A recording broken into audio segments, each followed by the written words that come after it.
Welcome to Black Love Matters, where this serves a therapy session for figuring out adulthood, loving each other, and finding our inner Brock and Michelle. Or Jay-Z and Beyonce, or this one, we're going to go with Tracy Bratson and Kevin Surratt. I think that's his name.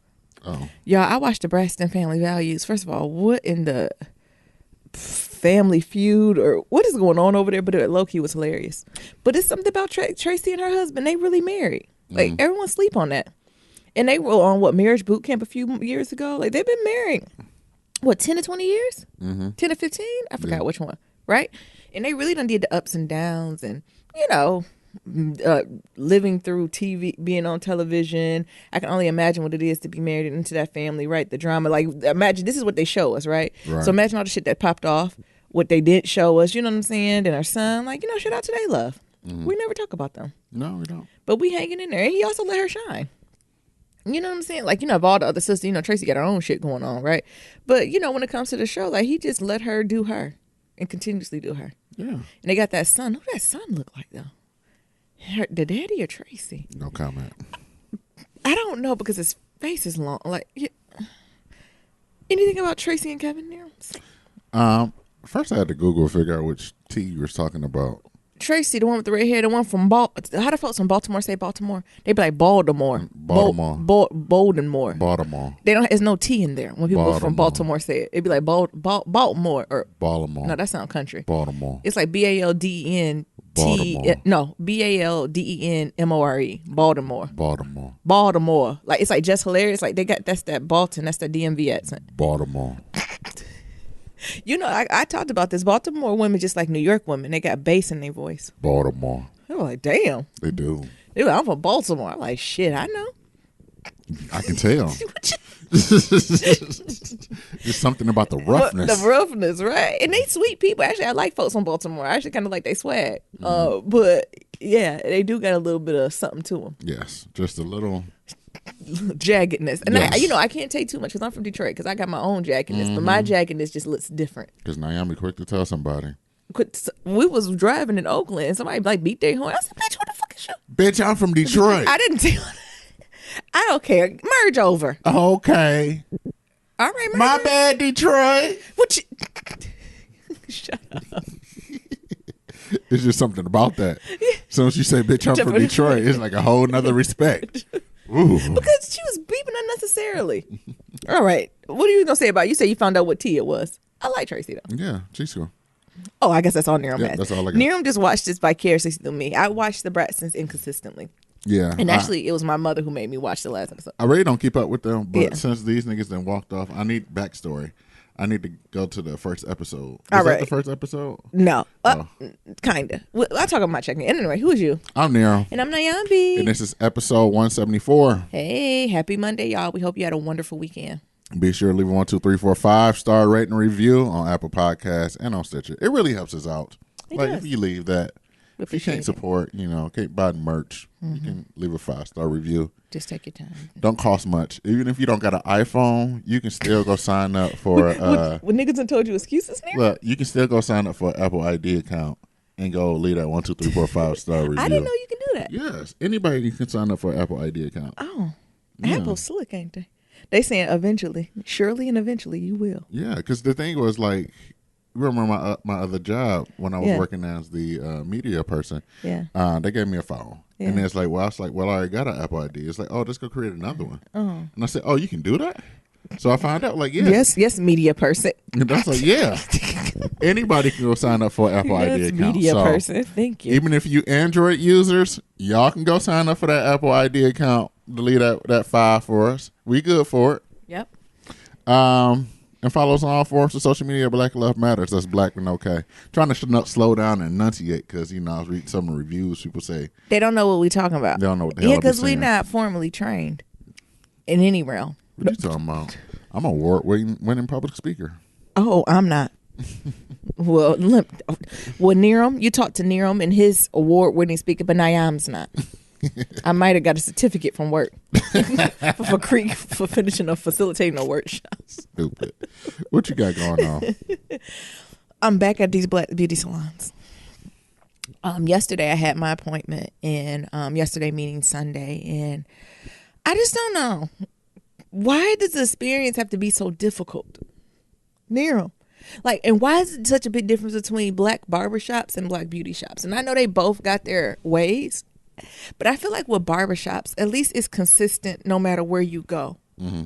Right? You know, you can go in a hood barbershop, a barbershop on any side. I feel like it even almost translates to culturally too, right? Mm-hmm. Like I feel like I've gone in white barbershops and black barbershops and the energy's kind of the same. Mm-hmm. Right? You know, like I said, if you go to Detroit, the energy might feel a little like the roughness might be there, right? Right. But you're going to have the men, maybe one or two women lined up doing hair. They're going to be there usually Tuesday, Wednesday through Saturday.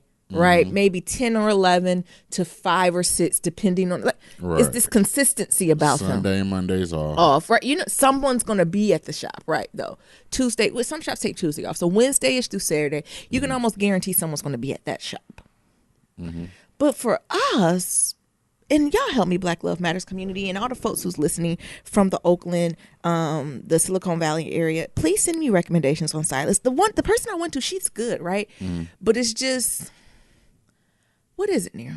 I just can't. Like, I had a follow-up appointment that she missed. Yeah. And I called, like, because I always assume, like, good intent. Like, honestly, a stylist being 15, 20 minutes late don't bother me, right? Because I might be 15, 20.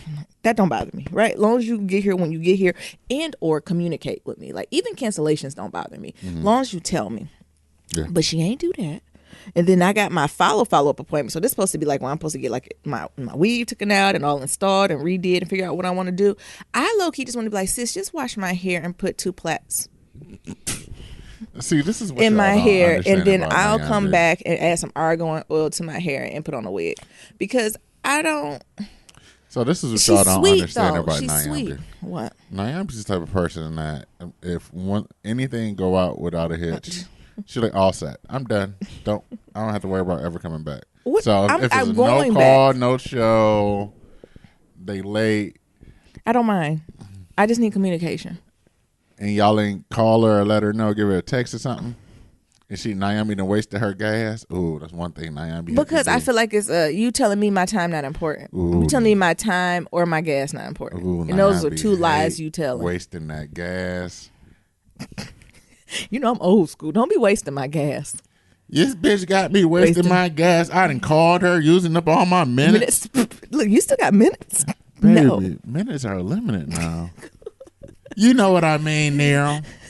What you think? Well, shit, how the fuck I'm supposed to respond to that? I don't know. So I'm just navigating through that. But just as a whole, so not even this situation, like I'm going to her, I still don't know to this minute. Like when we done recording the podcast is when I have to go get it done. And I don't know what the interaction is going to be. So y'all here on Wednesday. But I'm torn just to be like, you know, do I have an honest and transparent conversation? Like, sis, I really liked you, right? I love how you can do stuff online. I love how it's just you here, right? You know what I'm saying? Mm-hmm. But as far as you forgetting the point, I don't know what the fuck happened, right? But some type of communication should have been there, right? And you done gave me this 3 moms and a minivan hairstyle, and this is not what I asked you to give me. Like, you know, where is the breakdown of miscommunication? Or is there a gap between what you say you can do and what you can do? Mm-hmm. But I don't know if that's too workplace and I am. Look, I want to create a work plan with her. No. And then she got to do my hair after? No, I just want to be like, sis, you know what? Can you just wash my hair? Well, the thing is, I think something needs to be said. Yeah. So even if it's afterwards or whatever, because I know you like, I don't want to be saying this shit, offend this hoe, and she doing my hair. And she made a mistake and slipped. And lopped off all my hair. Now I got an asymmetrical. And now I got an asymmetrical bob. She said, you get you a bob. But I do think it's something about that. I don't even know if the feedback's even necessary, right? Mm-hmm. Like, I don't know if I'm just wasting my time to be like, sis, just take out the weave, wash my hair. And it's like, you want to reset an appointment? And I'm like, I'll call you like you called me. Mm. I'll call you. You know, do I just ghost her? It just go about my day? Or is it like, sis, you got potential. Like, I feel like I'm the man on Love and Hip Hop LA. I want to invest in you. But you won't allow me to invest in you because you fucking with my time, money, and gas, and those are things I don't have time to do. And then aside from that, like, I just was reflecting with Niram on just the beauty shop experience and how different it is from like white beauty shops, right? So the thing I got to thinking about is why black stylists think they super women in this bitch, right? Black stylists, they can press your hair, they can curl it, they can perm it, they can color it, they'll weave it, they'll do all this, right? But when you go to white salons, right, you're gonna pay a grip, and I don't mind. Let's clarify, I don't mind paying a grip to get my hair done, right? But they got your colorist, they got your who gonna cut your hair, they got the person who gonna like oil and shampoo your hair, like, you know what I'm saying? It's like they different got stations. Then on top of that, they got the head stylist who then come and check everybody work. I got to thinking, where the fuck is that in the black salon? We need a head colorist. We need someone who just do cuts. We need someone who just do weaves. And then we need someone who does natural hair. Like, you know what I'm saying? Like, that does not exist in the black salon. Like, it's one person that does everything. And I got to thinking, like, my expectations are off. These bitches ain't that talented. No shade. No one can't do all of that, right? To the best, right? You could probably do some of it okay. And the ones that are good, they ain't got no license. Shut up. But do you know what I'm saying? Like, I got to just thinking of like the whole format of the beauty salon experience. And again, I'm going to clarify, because I know a lot of stylists going to be like, well, people don't want to pay. That's a motherfucking lie. And that's how I know y'all ain't ready for the pay, because the ones who don't accept credit cards, y'all not even charging enough. Like, so you think I'm just supposed to carry $400-$500 on me? Bitch, it's not a drug deal. You need to get square. Right. And pay the fee, right? And the thing is, the fee is only 1.9%. Cheap bitches. But I just don't, it's just about something about this whole experience that I would like to have a group, or can we have, not a healing session, can we have a summit just as black salon goers and black and stylists? Can we just have a healing summit to just renorm on expectations? Like, is that asking too much? I even think when you go to the white salons, they at least offer you water, actually liquor, tea, champagne or something. When I go, I'm going to get my weave done with Keisha. She gonna charge me $3-something, and I'm lucky if I can get a bathroom. I'm lucky she wash my hair. Like, this is fucked up, right? Let's I don't know. It just got me spiraling, right? And then I want to say, what's going on with stylists not going for the needs of their clients, right? Where the majority of women I know, right, and around that I talk to, working black women, the bitches who can afford to pay y'all, we not getting perms. No. So why y'all bitches still got perms on the menu? Do you like? It's not like, it's just like they're just now learning how to do that. Like, it's like almost a 3 steps behind, right? This is why everybody's watching the YouTubers. This is why everybody watching Natural and going to spend their check at Whole Foods buying all these oils and concoctions and shit. And we halfway doing what we doing. But at least Natural listening to us. Right. And giving us an estimate of prices. Hell, because I know I hate wash day. That's why I started back looking for hair. I hate fucking wash day. And low key, high key, that's when my hair was the healthiest. When I did my own shit and got to mixing aloe vera juice and jojoba oil. That was when my hair was the fullest and thickest. Right. Now, every time I go to a salon, they talk about, oh, this broke, this. Hey, bitch, when I was doing my own hair, it wasn't doing this too long ago. Y'all bitches must don't know what you're doing. Like, it's to that point with me. Right. Like, it's not me, it's y'all. Because I was in the tub helping when Naomi washed that hair. And my hair was full. And now I'm like, what's wrong? Going to style? I'm like, what's this? These bitches must be slipping, what's it called? Perm in my... and the shampoo. What is this? But and y'all let me know if I'm crazy, or maybe I just had bad luck. Like, you know how some women can't pick good partners? Maybe I pick bad stylists. Maybe it's me. Maybe my picker is off. And if so, if you all are in the Oakland or Bay, don't send me a directory. Send me a stylist. Why you want them to send you a directory? Because people be sending me directories and them bitches is outdated too, because black salons don't have websites. And NIRM does websites, y'all. Shit, I just had to go to my barbershop and let them know, like, y'all website is out of date. Y'all phone numbers off, and phone numbers don't work, locations don't work, websites don't work, and y'all talking about y'all want to get paid worth for what? You're not invested in yourself. Like, you don't like, and I don't know if, like, and that's what I'm scared. I'm gonna open my mouth and it's gonna be a whole session with that just on her, right? I'm about to offload 30 years of bad salon experience on this girl from one fuck up that could have happened because her baby was sick, right? You know what I'm saying? I don't want to do that. But it's how I'm feeling, especially with the natural hair movement. To find a natural hair salon is like, it's picking teeth, right? And then when you go to one, they be like, oh, you want 2 turn twists? That'd be $380. Serious, hoe? For 2 strands? No weave, just on my hair, on my 10 inches of hair. Or if they do natural, they only do 3C hair. They only do 3C natural. They just do curl. But I'm tempted to almost go to a white salon and find out one white or Asian or Jewish woman who do curls. You know what I'm talking about? When they be doing the curly white girls' hair, they cut every curl. Mm-hmm. I'm like, my salon never cut her. They just go in it. So they don't never cut. They cut all the curls at once.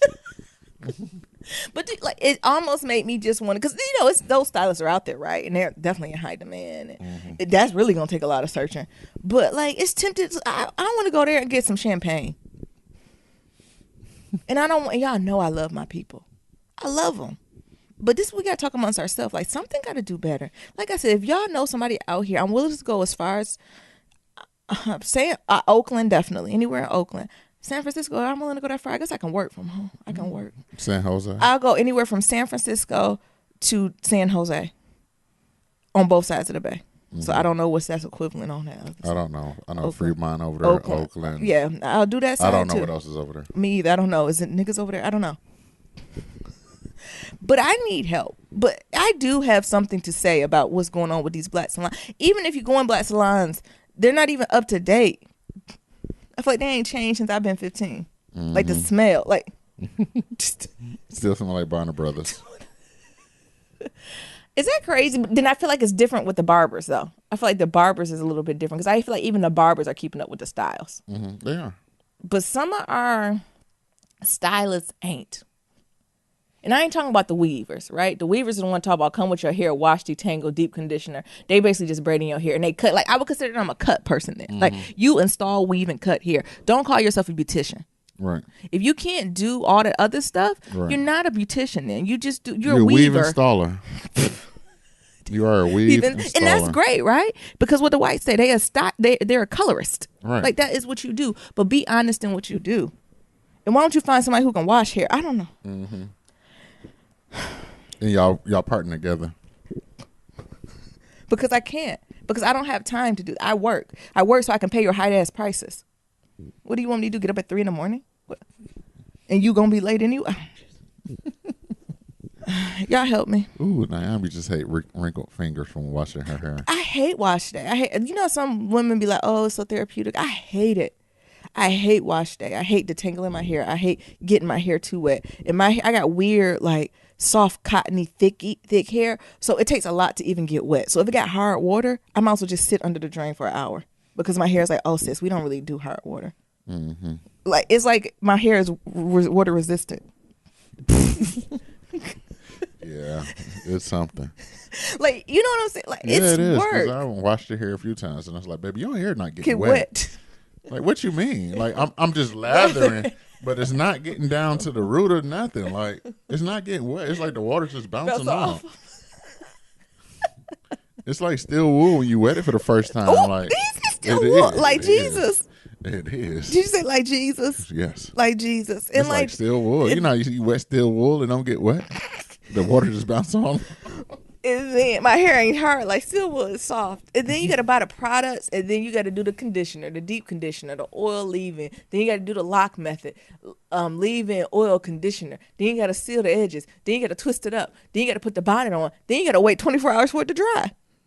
Damn. Like, it's a lot. When you as a stylist have professional grade equipment that can do this in 3 hours. Half the time. Less than that. It take me a whole day to do this. In 3 hours. And you watching movies and shit. I gotta watch. That's what usually used to be my day. I binge watch Netflix things. She watch movies. She gotta have a snack. Yeah. Like, that's when I put something in the crock pot because I don't want to be cooking and I'm doing my hair. Like, I don't want no food hair to get in my food. Alrighty, that's it. I don't forgot the next topic. I'm getting old. I got this weird. What pain is this near? Is it my booty? Yeah, baby. I think it's your my booty or my back. I think it's your sciatica. I got sciatica. What is that? That sound old. It's the nerve that runs through your ass. Yes, all the way down. It's on my left side, and it only hurts when I sit down. Mm-hmm. So if I stand and go about my business, I'm golden. But as soon as I sit down more than 3 hours, that what you call sciatica. That sciatica start being like, hey sis, and it's not painful enough where I need aspirin or Tylenol or Very rarely do I need that. But it's just, you know how it's irritating enough? Mm-hmm. It's like a nagging pain. And I've never had anything like this. Yeah, it's just sciatica. That's the nerve that run all the way down. And then, you know, my booty, I know this way, so my booty, I think it's my ass. I can't, Niram keeps showing me these pictures of skeletons. I don't know where my ass is in relation to that. He done put up another picture. Nerve, but it's not hurting. It's just one spot. I'm telling you, but it's all this. It's like it's like a quarter size spot that hurt. That's what makes it weird. Mm-hmm. It's only like a quarter size area that hurts. Did you bump into anything? I don't know. I told you to look. I ain't seen no bruises. I don't know. But it can be internal. It's something. It's killing me. And I don't know, y'all. I'm thinking it's a sciatica. Either is it cure that or what? Bursitis. What's bursitis? That sounds more painful. That's the fluid filled sac that's in between that joint. Oh. Where your hip joint at. It's not in my hip. Okay, it's in your ass. It's literally in my ass. It's like, you know, when you at your grandma's or your auntie house and they got an old ass pointy wooden table and you hit your side on it. So that's your hip. So it hurt right there. Yeah. Mm-hmm. It's like when you remember them old school wooden pointy tables, and when you was a kid and you like in Christmas you wait in the line to eat and you bump your ass against it. Yeah. That's what I feel like, but elongated, like longer. But the thing is, you know, is it because what is it for? I ain't got that big. No, I'm gonna tell you what it is. Oh shit! You gonna tell me what the fuck it is? When you was at the box store, you stood and walked around all day, all damn day. So your body, you know, and you went through that whole process of like your body getting used to like walking around. Remember, your feet used to hurt, and I used to rub your feet and all types of shit like that. Yeah, because your body got used to that. Your body ain't used to you sitting down all day anymore. Yeah. So now that you sit down at a job for, you know, primarily all day looking at a computer, your body ain't used to that no more. I mean, that's what I did before. But still. It's different. But it went away. Yeah, for months. You went away. You did that for years, and then you went to go work at a box store. Yeah. So that don't add up anymore. My body say, hey, sis. And it's not all the time. Like, and that's why I want to knock it out, because it's not... You know, I know some people have pain like in their back and hips and like they can't move or walk. Like that's not the issue at all. But it's irritating, right? You got to set a timer. You got to do some booty exercises, some squats, some leg lifts, some glute bridges. And just work on some downward dog. And just stretch it out. Massages, yeah. I can get my elbow up in there. Oh, yeah. That hurt when he got this thing where he like, when he runs long distances, it's like this machine. It's like a foam roller, but electric. Mm-hmm. And Jesus, it hurts so bad. But when he's done, it does feel good. Mm-hmm. So y'all keep me prayed up like that, with that. Also, Atypical on Netflix. If y'all looking for a new show to watch right before the season kicks off in the next week or so, it's good. It's a quick watch. 10 episodes, but they're only 20 minutes a piece. Mm-hmm. So it's really about 5 hours. So all you need is about 2 days. Because that's what I did this weekend. You caught the tail end of it. Yeah. I love Atypical. I think I talked about this last summer. It's about, first of all, who's that white man in there? That problematic white man, but he's acting his ass off. Michael Rappaport. Yes. Michael Rappaport is in there, but he's playing. I go back and forth with him, right? Because he definitely got problematic things he say. But again, like Farrakhan, I don't think he the enemy of the blacks. Right. Sometimes I think when he say something, we go so deep on him that we forget about Donald Trump and all these other motherfuckers who we need to stay consistently on. Do you know what I'm saying? Like, if we gonna get past the people, I think Michael Rappaport is like, all right, go sit your monkey ass down. We tired of your ass, right? And then we need to focus on the other motherfuckers, right? Like what they're doing with the Supreme Court shit. Them the motherfuckers we need to be on. I think we do that to him sometimes. Don't get me wrong, he do say problematic shit. But if I had to pick to pinpoint the white enemy, I'm not sure if it's him. But he's playing the fuck out. I didn't know he was an actor. I just thought he was a comedian. I thought he was just... Oh, nope. I just thought he was. and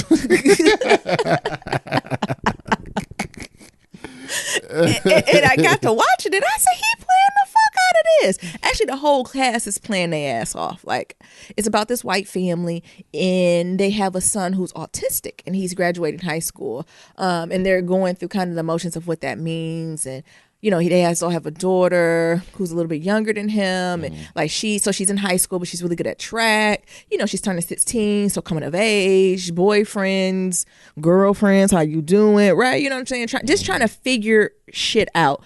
All while their marriage season 1 was super strong. Like you can tell they sincerely loved each other, right? And of course they've been through some shit, but you know what I'm saying? Like you ever seen a couple that been through shit, but they strong through it, right? It made them better. Not to toot our own horn here. I think we had that when we went through our situation a couple of years ago, and actually probably 2 nights ago in Oakland. Yeah, we went to Oakland, y'all. Me and Neon fell out. But it was something that came off really genuine, their chemistry. But what happened was Mama cheated on Daddy. And Daddy lost his mind. And Mama, like, I thought we strong, right? I'm sorry. I made a mistake. Like, I didn't mean to focus. Like, she was sincere with it. Like, it came to him. They're like, you are my man. I am so sorry. We'd been together for 20 years. I made a mistake. Like, you know what I'm saying? Please forgive me. Whatever I need to do to get you to forgive me, I'll do it, right? And I'm like, okay, yeah, he'll be pissed, right? But 20 years, they're going to work through this. And he was like, you got to get the fuck out of my house. And so it's just so interesting to see them work through that. And on top of it, having these kids and dynamics. And, and also it just the autism speaks to me because, and this is a white family, right? And they do have some characters of color, and especially Black characters that I appreciated because that first season they really didn't. And there is a little bit more diverse. But I think this autism is something to speak in our community. I think autism has always been there. I think it's just a little bit more, what's the word? I guess Neil ain't gonna help me with the awareness of it, right? And I think it gets blown up both ways. So I think it gets blown up where certain communities or some folks don't talk about it enough, and other folks over rely on it, right? Like I think some families once they get this diagnosis, it's almost like, all right, this the box, put them in it, and it's like, yes, this is the diagnosis, and these are some best practices in moving forward, but every child is different. Every person is different, and everyone's going to react to things differently, and everyone has certain abilities and disability. You know what I'm saying? So because I do have friends who have had kids with different, prognosis, and I'm like, all right, that's something to work with, but you still got to do you, right? You still got to do what works best for you and your child, regardless of what the doctors say. But what I really just enjoy is just their insight on that and that honesty and transparency that they had in that relationship. And even I appreciated them more in the season, showing it what autism looks like in women. Because again, I'm not a doctor. I don't specialize in this, y'all. Y'all know me. I'm just talking Nyambi feelings and my observation working in higher ed and K through 12, right? So seeing kids. Autism looks very different to me than it does in men and women, right? I think when you think of autism, you think of the stereotypical white male in kind of the way they navigate through, or male, right? I'll even put men of color in that. Like that maybe hype that. Go ahead. Steve Jobs looking motherfuckers. Yeah, Steve Jobs, kind of Rain Man-ish, right? That very stereotypical box. But however, I think it looks different for women. And I appreciate them highlighting a couple characters where it showed women navigating through autism and what it looks like, right? Even how they're perceived, right? So even when they can be a little bit more short isn't the word, but just frank. Yeah. Frank. But that's what I'm saying. Like a woman comes off like, oh my goodness, she has no clues. Like, what is she doing? Da, da, da, da. But when they come off more frank, which is a stereotypical symptom's not a word, but characteristic of being autistic, like that, the treatment is completely different. And I just thought that was unique. And one of the characters actually was a Black woman, right? And seeing what you don't hear a lot of times, people talk about Black women who are autistic and how that shows up. And I just had a character that focused on that. And I just appreciated that. And it's just something we have to talk about as a community because it's there, right? Yeah. I even think to me now, I don't know one Black woman who's autistic. And I'm sure as hell. I probably got friends. I don't know one Black person that's autistic. What you talking about? Oh, I know Black men. Absolutely, honey. Grew up with some of them. Oh. No, but Black men, yes. Black women, no. I can't name one. Mm-hmm. And that's, yeah, right. So you gonna send me tell me Black women don't be autistic? Nah. Something's going on there, right? Mm-hmm. Something is, diagnoses and prognosis is off kilter there a little bit. Yeah. Right? And or is the hyper focusedness rewarded in women? I don't know. You might be autistic. I might be, honey. I don't know, honey. Ain't nobody help me. I would like to see it there. Is there a test we can take? It's the thing with autism because it's a spectrum, right? Mm-hmm. So it's not like, oh, you are this 0.356 autistic, right? It's a variety of tests and interactions that you kind of put together. That's why that might be why, right? As people of color tend to be in lower social economic groups, and therefore they're not, you know what I'm saying, diagnosed, right? Or if it's not no social economic, is it just our interactions and lack of trust with medical professionals, especially psychiatric professionals? Like, but it was just something that touched my spirit.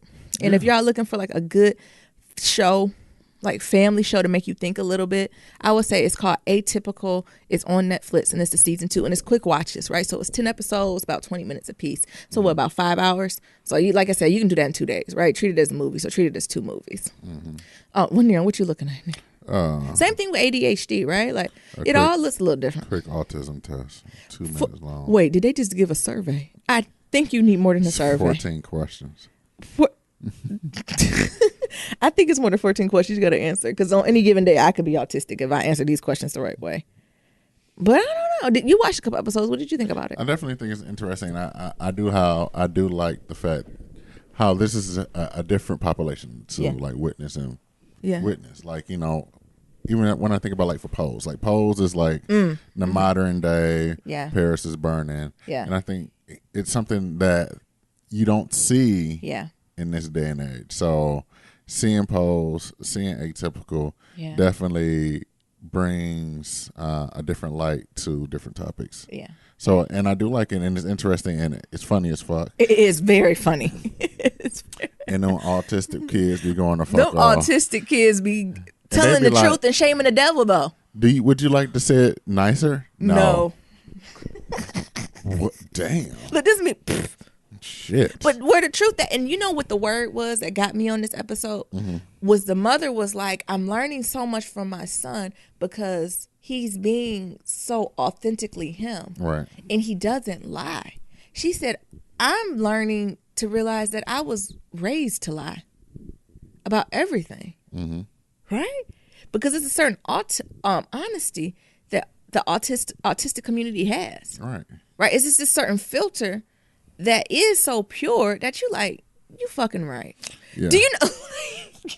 Like, and I give an example. Like, one of the things was the kid was making out with this girl or whatever. And he's like, can I tell my people I'm making out with you? And it's like, no. And the girl said no. And then he's like, well, can I tell them I'm making out with somebody and not say your name?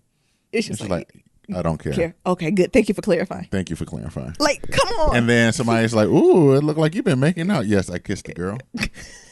Who? Based on our agreement, I can't tell you who it was. Right?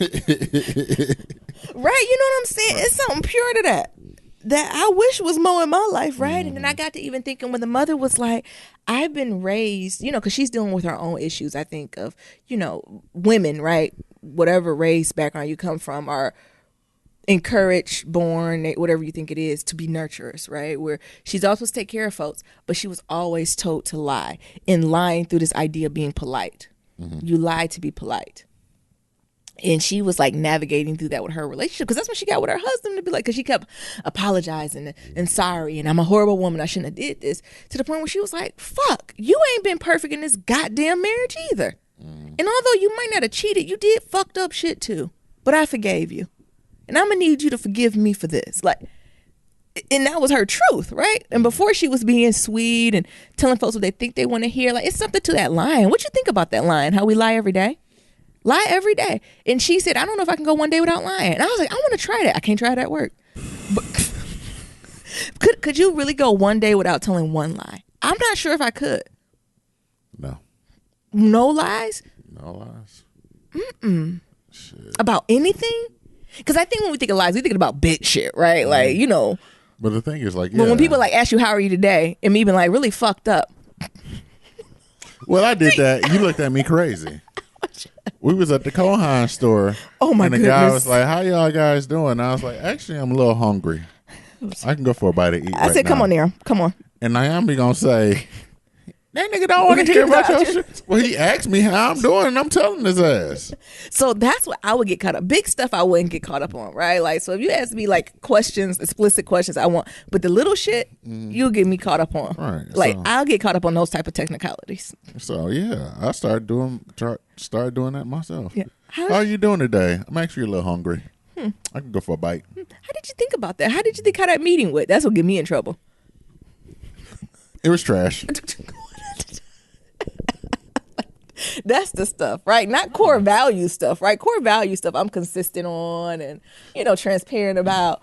But it's the little things that you just make your life easier. But does it make it easier? I don't know. I don't think it do.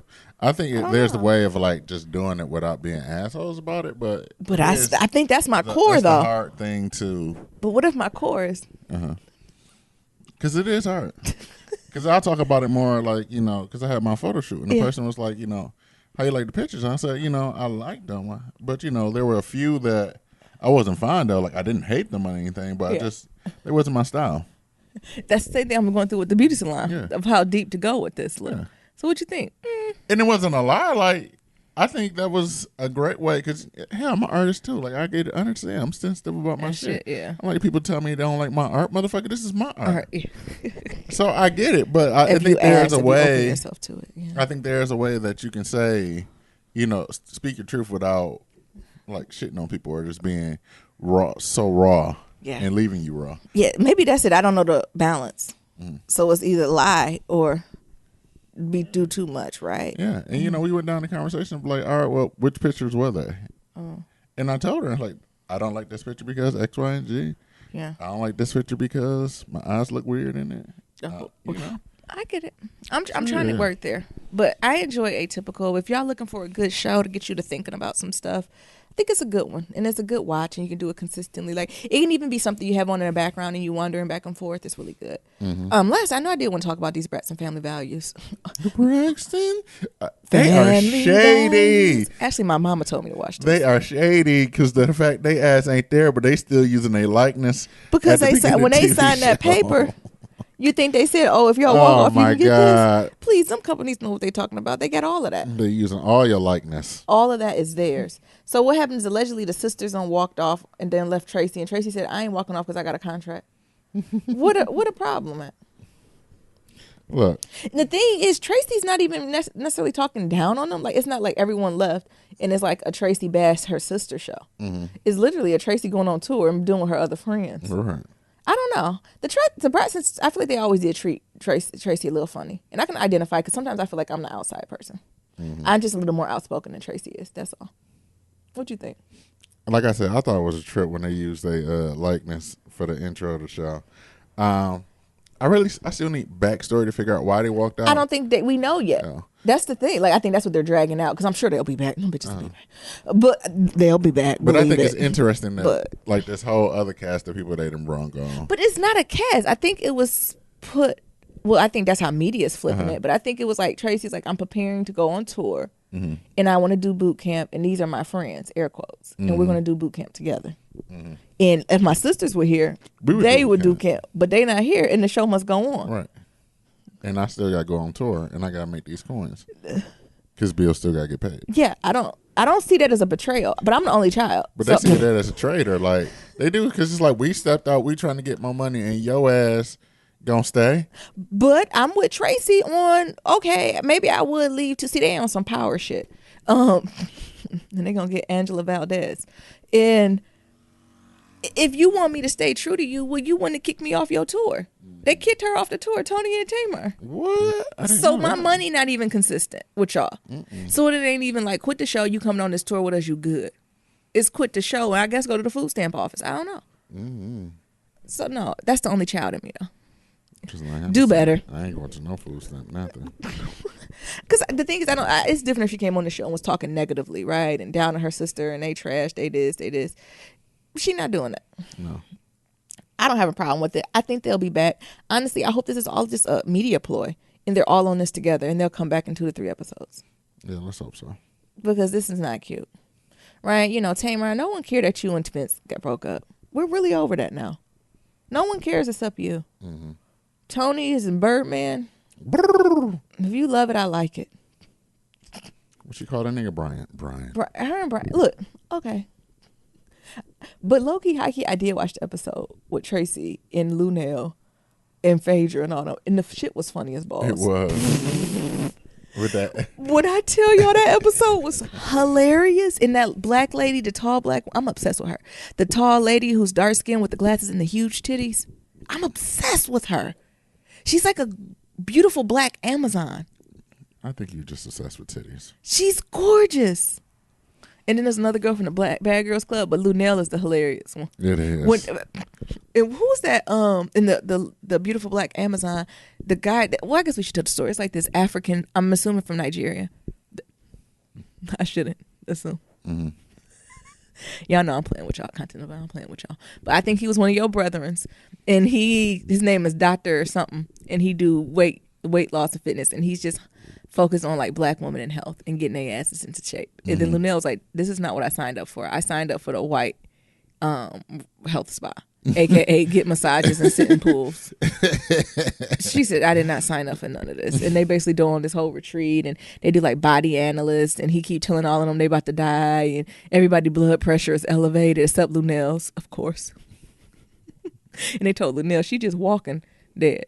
And she said, I didn't tell anyone I was ready to change my life today. Oh my God, it was funny. Y'all should watch the episode though. Like outside of the brat sense, like if y'all just need a good laugh, I think it's hilarious. What you think, Nirams? I love it. It was interesting. Like I said, I'm gonna go back. I don't know what episode that was. I think it's the second one. But it was funny. I'm here for it. Like, you know, outside of the drama, like if you just need a show to laugh, it was very funny. Yeah.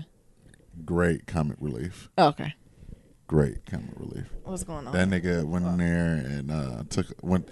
Ooh, and Phaedra like, I don't know if he a thief, honey. That's very Nyambi statement. He might steal. So he said no junk food, no alcohol, no none of this stuff. And what y'all niggas do? Because they started him on a plant-based diet, and they was like, we weren't interested in it. But not only a plant-based diet, but a calorie-restricted diet.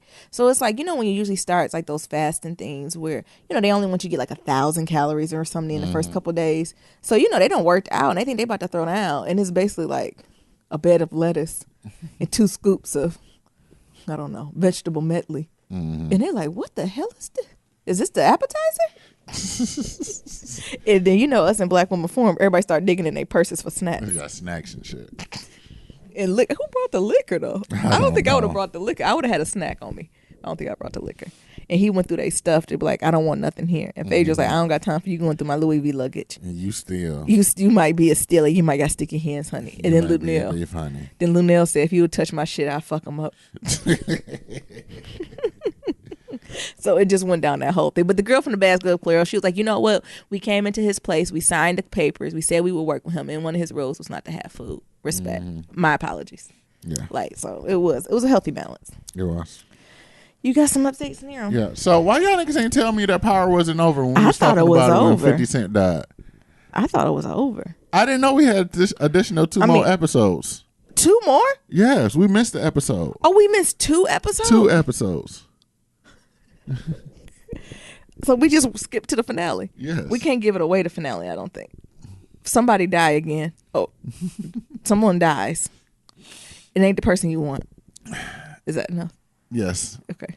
But why ain't nobody tell me? Because I thought when 50 Cent died. They ain't watching it either. I thought when 50 Cent died, that was it. Me too.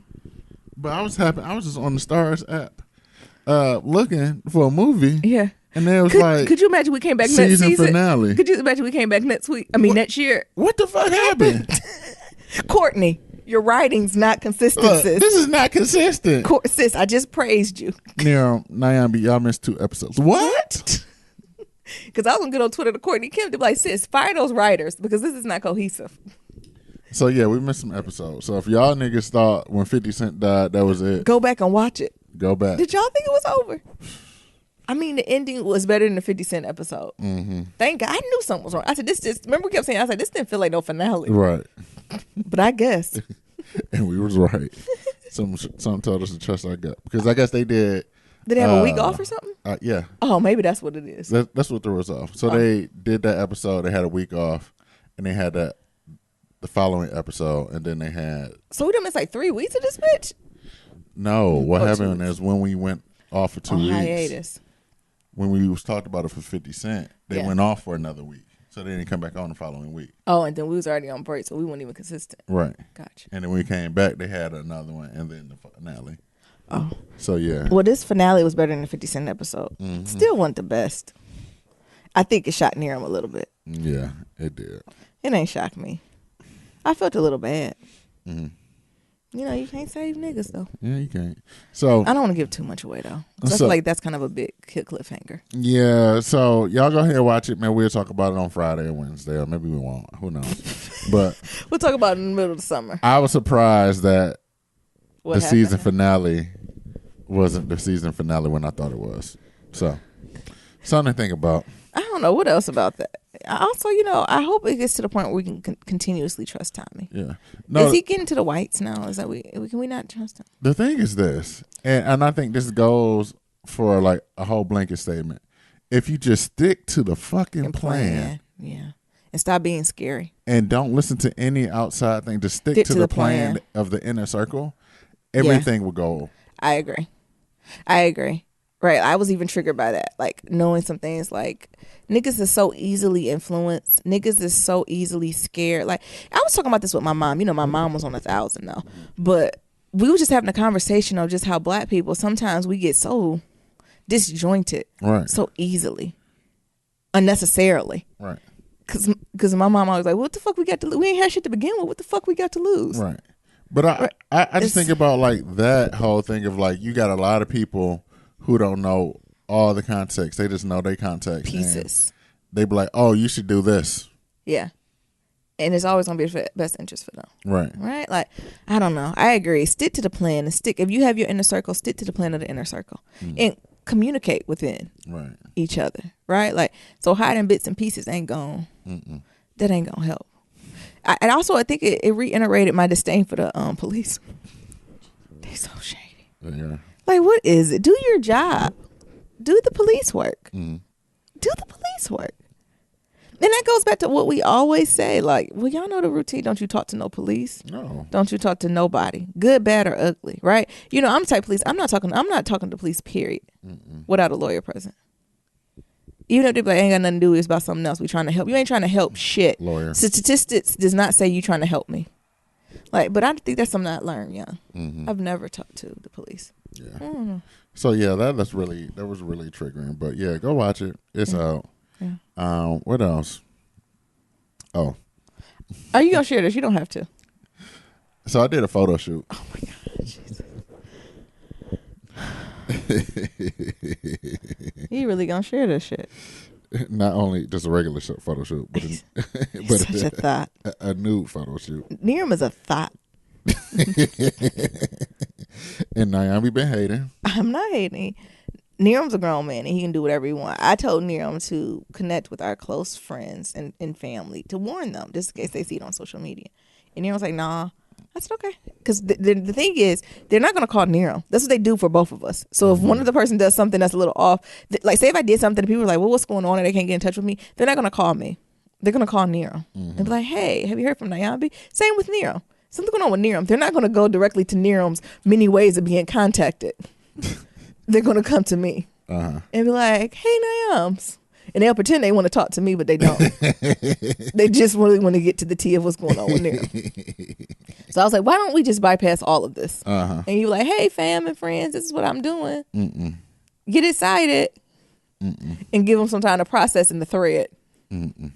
Okay, go ahead, finish. No, but I think it was fun. I did it because, I'm all about this whole like big body positivity movement. And I think when I said A, it's so white, and B, there's not men in the conversation. So, for me to be a plus size guy who run marathons, training for Ironman, training for New York City, like there's a special population here. And I also feel like when the conversation is had, like I don't see nothing that reflects me there. Yeah. Black, male, or big. Yeah. Exactly. Any of the Any three. of them, just pick a box, right? You take just male. Black, right? nothing. Male, nothing. Yeah.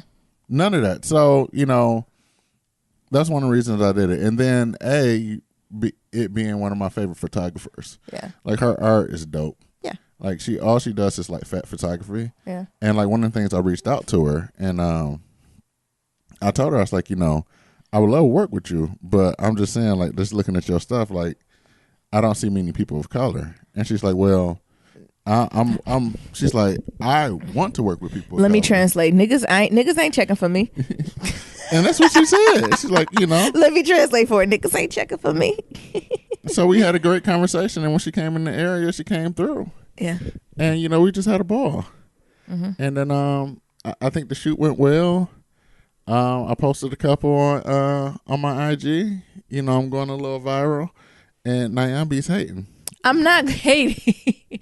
The thing is, I got to keep Niram grounded.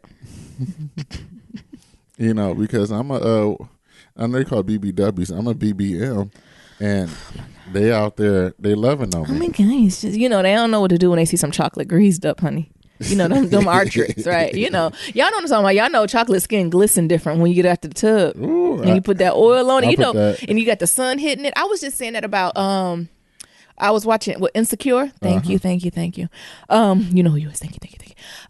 And just the skin of Issa and Daniel. Damn. When they're on the screen together and they're greased up, fuck. Mm-hmm. I think I told that to you, Niram. I said, God damn, they're gorgeous. Look at their fucking skin. Look at their skin bounce. Right. So I think that's something new to white people, because white people, all people are beautiful, right? But it don't have the same effect when the sun hit it. Right. Does that make sense? Mm-hmm. Like when the sun hit, even if they got the best bodies, right? When the sun hit the skin, I'm gonna say when the salt hit the tongue, but when the sun hit the skin of like fairer complexion people, right, or folks with less melanin, it don't look the same compared to us who got the rich, right? Let that sun hit it with a little oil on it, right? Child, you can smell the cocoa butter through the picture. And I was oiled up. Mm-hmm. It looked different, honey. Yeah, I know that. So you feel good about it? Yeah, I feel good about it. It takes courage. What are you gonna do? I don't think I would do it naked. I mean, I'm borderline BBW. What am I not? There you are. Oh, now I am. No, baby. I'm just saying you at heart. What are you trying to say? What is the answer? Give me the atypical answer. You still wear a medium, so I don't know what the hell you mean about BBW. A medium is tight, though. I'm a medium large now. Oh. It's medium now. That's medium. No, it's medium is small medium. Large, really. Mm-hmm. You still getting the medium. You all right. I know. But no matter what size I was, so at my biggest, right, at 200 plus pounds, or at my smallest at 130, I don't think I would have the confidence or the time, space, or energy to get out there and do it. So that's big ups to you. Congratulations. And thank you for being a voice, especially Black men. I think it shows that shows that the Black community, especially Black men, aren't all one type. No. Right? So it's not all, all Black men, thank you, Jesus, don't look like the men on Insecure when they take their shirts off. Jesus. And that's okay. Because we love you. I love us for real. Yeah. Do you think it's a body positivity thing going on in the Black male community? Is that a thing for the Black males as it is for Black women? I don't know. And that's the thing. I know a few people. I shouldn't say is it a thing. I should say what does it look like? It is and the thing, I know a couple plus size Instagram male models. That's what y'all call yourself, plus size? Yeah, I don't know what else to call it. Thick. Okay. Because I went to high school with a couple of the dudes, or undergrad. So, and that circle is very small, but they're still, a flake, a piece of pepper out of all the salt that's out there. Yeah. So, A, I feel like we need to band together and figure out something. But B, there needs to be more voices out there. And it has to be more people, taking these risks of doing it, because I think the other thing is, and this is one of the things I talk about with the other podcasts, is that my co-host gets so much flack, right, for being a plus size female, running ultra marathons and everything else, strong, right, killing it. This woman can do pull-ups, right? Yeah, and I can't even think about it. But let her wear a crop top. People lose their mind. And people lose their mind. Yeah. But let my ass get out there with my man titties out, and Rick Ross, let my man titties be out glistening with some baby oil, and motherfuckers looking at me like, oh, how strong I am, and how the world needs this and things of that sort. And it's like, I don't see no difference than me having a penis and she don't. Come on. And me being like, I don't give a fuck, and she's like, I don't give a fuck either. But it's her energy. Yeah. But it's the energy that they give, is that with her being a female. Yeah. It's like, why are you doing this? I don't know why women like you wear crop tops with your belly out. Yeah, you don't hear people, men or women, going to you to be like, put on a shirt, nigga. No. Except me. I call you a thought. Yeah. I call him a thought on Instagram. But it's out of love. Mm-hmm. I think it's out of hate. But that's to say something. But I think it's the same thing for the body positive. I think body positive movement is a very white woman thing. And I think black women and women of color are slowly getting into it. But, we're going to have real talk on Black Love community. Plus size women are only celebrated in Black communities, people of color communities, if you fit a certain body type, right? So if you got a big titty, big ass, big hips, right? So if you have a pear shape, smaller at the top, smaller waist, bigger hips, you're celebrated. Mm-hmm. Right? Compared to if you have more of an apple shape, right? Where you might be a little bit more pudgy in the middle, that's not celebrated. So only certain body types are celebrated in the in the Black women plus size community. Right. Those are the only ones that are celebrated. The other ones aren't celebrated. Everybody, oh, she got a fat ass, she got this body, it's good, right? But those are the only communities. Like if you fall in those body shapes. But if you just got more around the middle, you that apple shape, it's a wrap, right? You've been called fat, you sloppy, you lazy, niggas ain't checking for you really, right? And how they be like, oh, Black men, they'll get with a thicker woman. No, Black men traditionally get with women with a certain shape.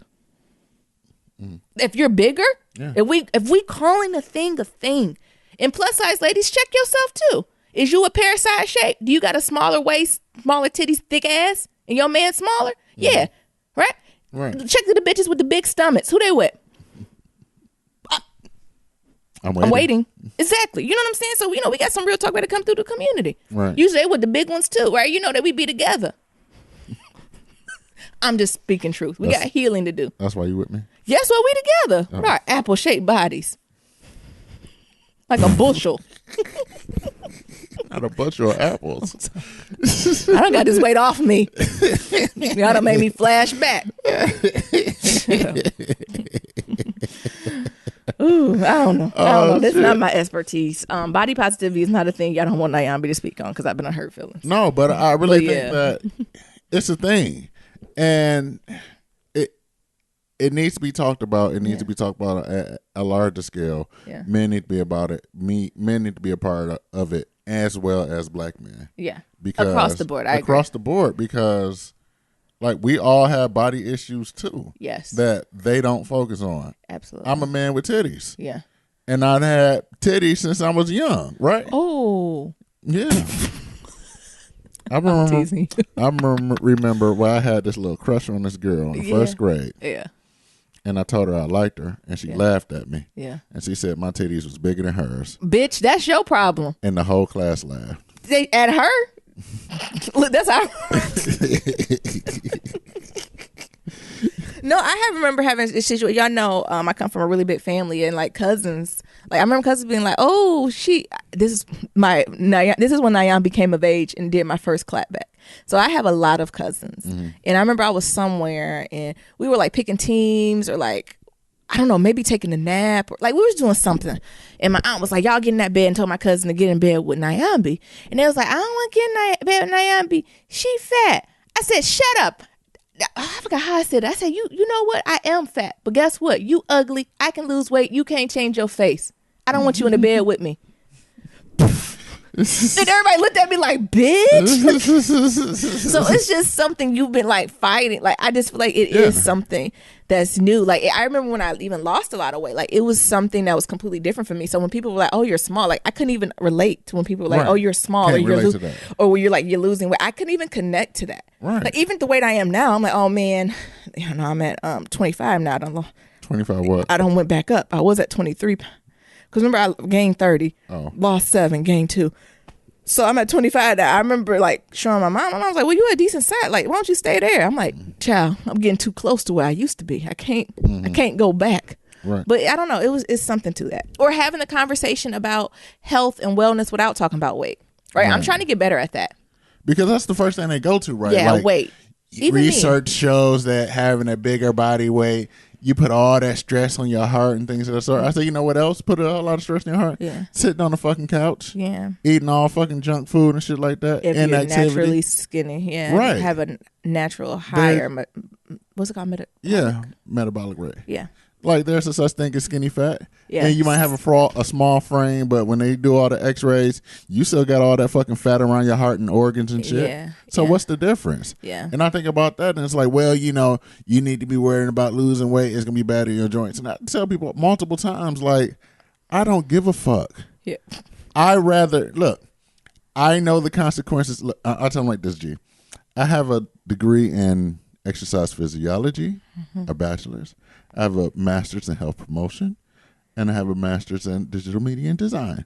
I understand all the fucking risks. I can write about it, and I can do a ad campaign on it. I know all the risks of me working out at this weight. However, I'd rather do that. I'd rather run races and run fucking marathons at 350 pounds than to sit my fat ass on the couch and look at your ugly ass. Oh, yeah. And the thing is like this, you going to complain regardless. Yeah. You going to talk shit about me regardless. I'm out there running. Look at that fat motherfucker. You need to be worried about losing weight. Ain't that bad on your joints. You shouldn't be running out there. If I don't run, your fat ass need to get up and start working out. Something, yeah. It's something. You need to get on a diet, go exercise. Yeah. So either I'm exercising and y'all bitches still complaining and got something to say, or I'm sitting on the couch and motherfuckers still complaining and got something to say. I agree. So what is it? Like, I'm either damn if I do, damn if I don't. So I just got to the point where it's like, I don't give a fuck. Yeah. So when, you know, the photographer was like, you know, you interested in doing a nude shoot? Fuck it. You know, I might be, you know, I'm a little self-conscious, but fuck it. Let's give it a shot. Yeah. And if I get too uncomfortable, we can, you know, put it on hold. Did she see your penis? Yeah. Jesus, I feel like white women looking at your penis. I'm just joking. Lighten up the mood. But it was interesting because, you know, never mind. Because, you know, she's like gender non-conforming gay woman, and like. That means nothing to her. Yeah. Penis ain't mean a goddamn thing. Yeah, she actually preferred not to see it. It hurts her eyes. Right. The penis ain't mean a goddamn thing. It hurts her eyes. It was like, look, it was almost like I was a doll. You're like a Barbie. A Ken doll, a black fat Ken doll, no penis area. It blurred out in her head. What was that? Was that a Black Mirror episode where your vision be blurred? It just blurred out. It didn't even. That's what's up. So, you know, and that was the thing, and that was like so cool, and just having that conversation. But I think, it's something that needs to be had. It's a conversation that needs to be had. And I'm going to keep doing it, and I'm going to keep putting myself out there. And motherfuckers still talk shit. Motherfuckers ain't telling me shit I ain't never heard. That's what you need to be prepared for the second wave. Yeah. So the first comes your lovers, then comes your haters, then come the media. Yeah. Because the thing is this. Right? So just be prepared. I've heard all the fat jokes for 33 years. I haven't heard all of them, all renditions. Yeah. So it ain't shit else they can tell me. What else y'all gonna do? Yeah, I've definitely utilized that as my new weapon. Like, not just with like size or anything, but you have to use everything against yourself first before anybody can. When you start doing that, you untouchable. Right. There's nothing you can tell me about myself that I haven't already said. Right. So what you got to say? And it's hard getting to that point. Like, it's hard vocalizing that and saying it out loud and living your truth, living and owning your truth, but knowing that you're not that. Like, that's a hard process to go through. It is. It took lots of years of getting to that point. Right. And it's one of the most empowering things I've ever did. And that's one of the things that when I, you know, got into like this journey of like physical activity, you know, it started off with just being about weight loss, but for me, it's not anymore. No. And I think it's hard for people to fathom that. I was like, oh, how much weight you lost, you know, things of that sort, or like what's your meal plan? It's like, I really don't even worry about any of that, dog. Yeah. I just want to run races, and I'm going to let the weight do what it do. I'm trying to get to that point. I think I still hung up on the numbers just because it's so fresh. Like, I'm last 3 years of losing like over 100 pounds. So I think I'm still very caught up on the scale. So I get scared when I gain a significant amount of weight, right? Because it's like almost a loss of control. But it is something to that. And I think what snapped me a little bit out of that is when I started having like this nerve pain. I was like, Jesus, what is this pain?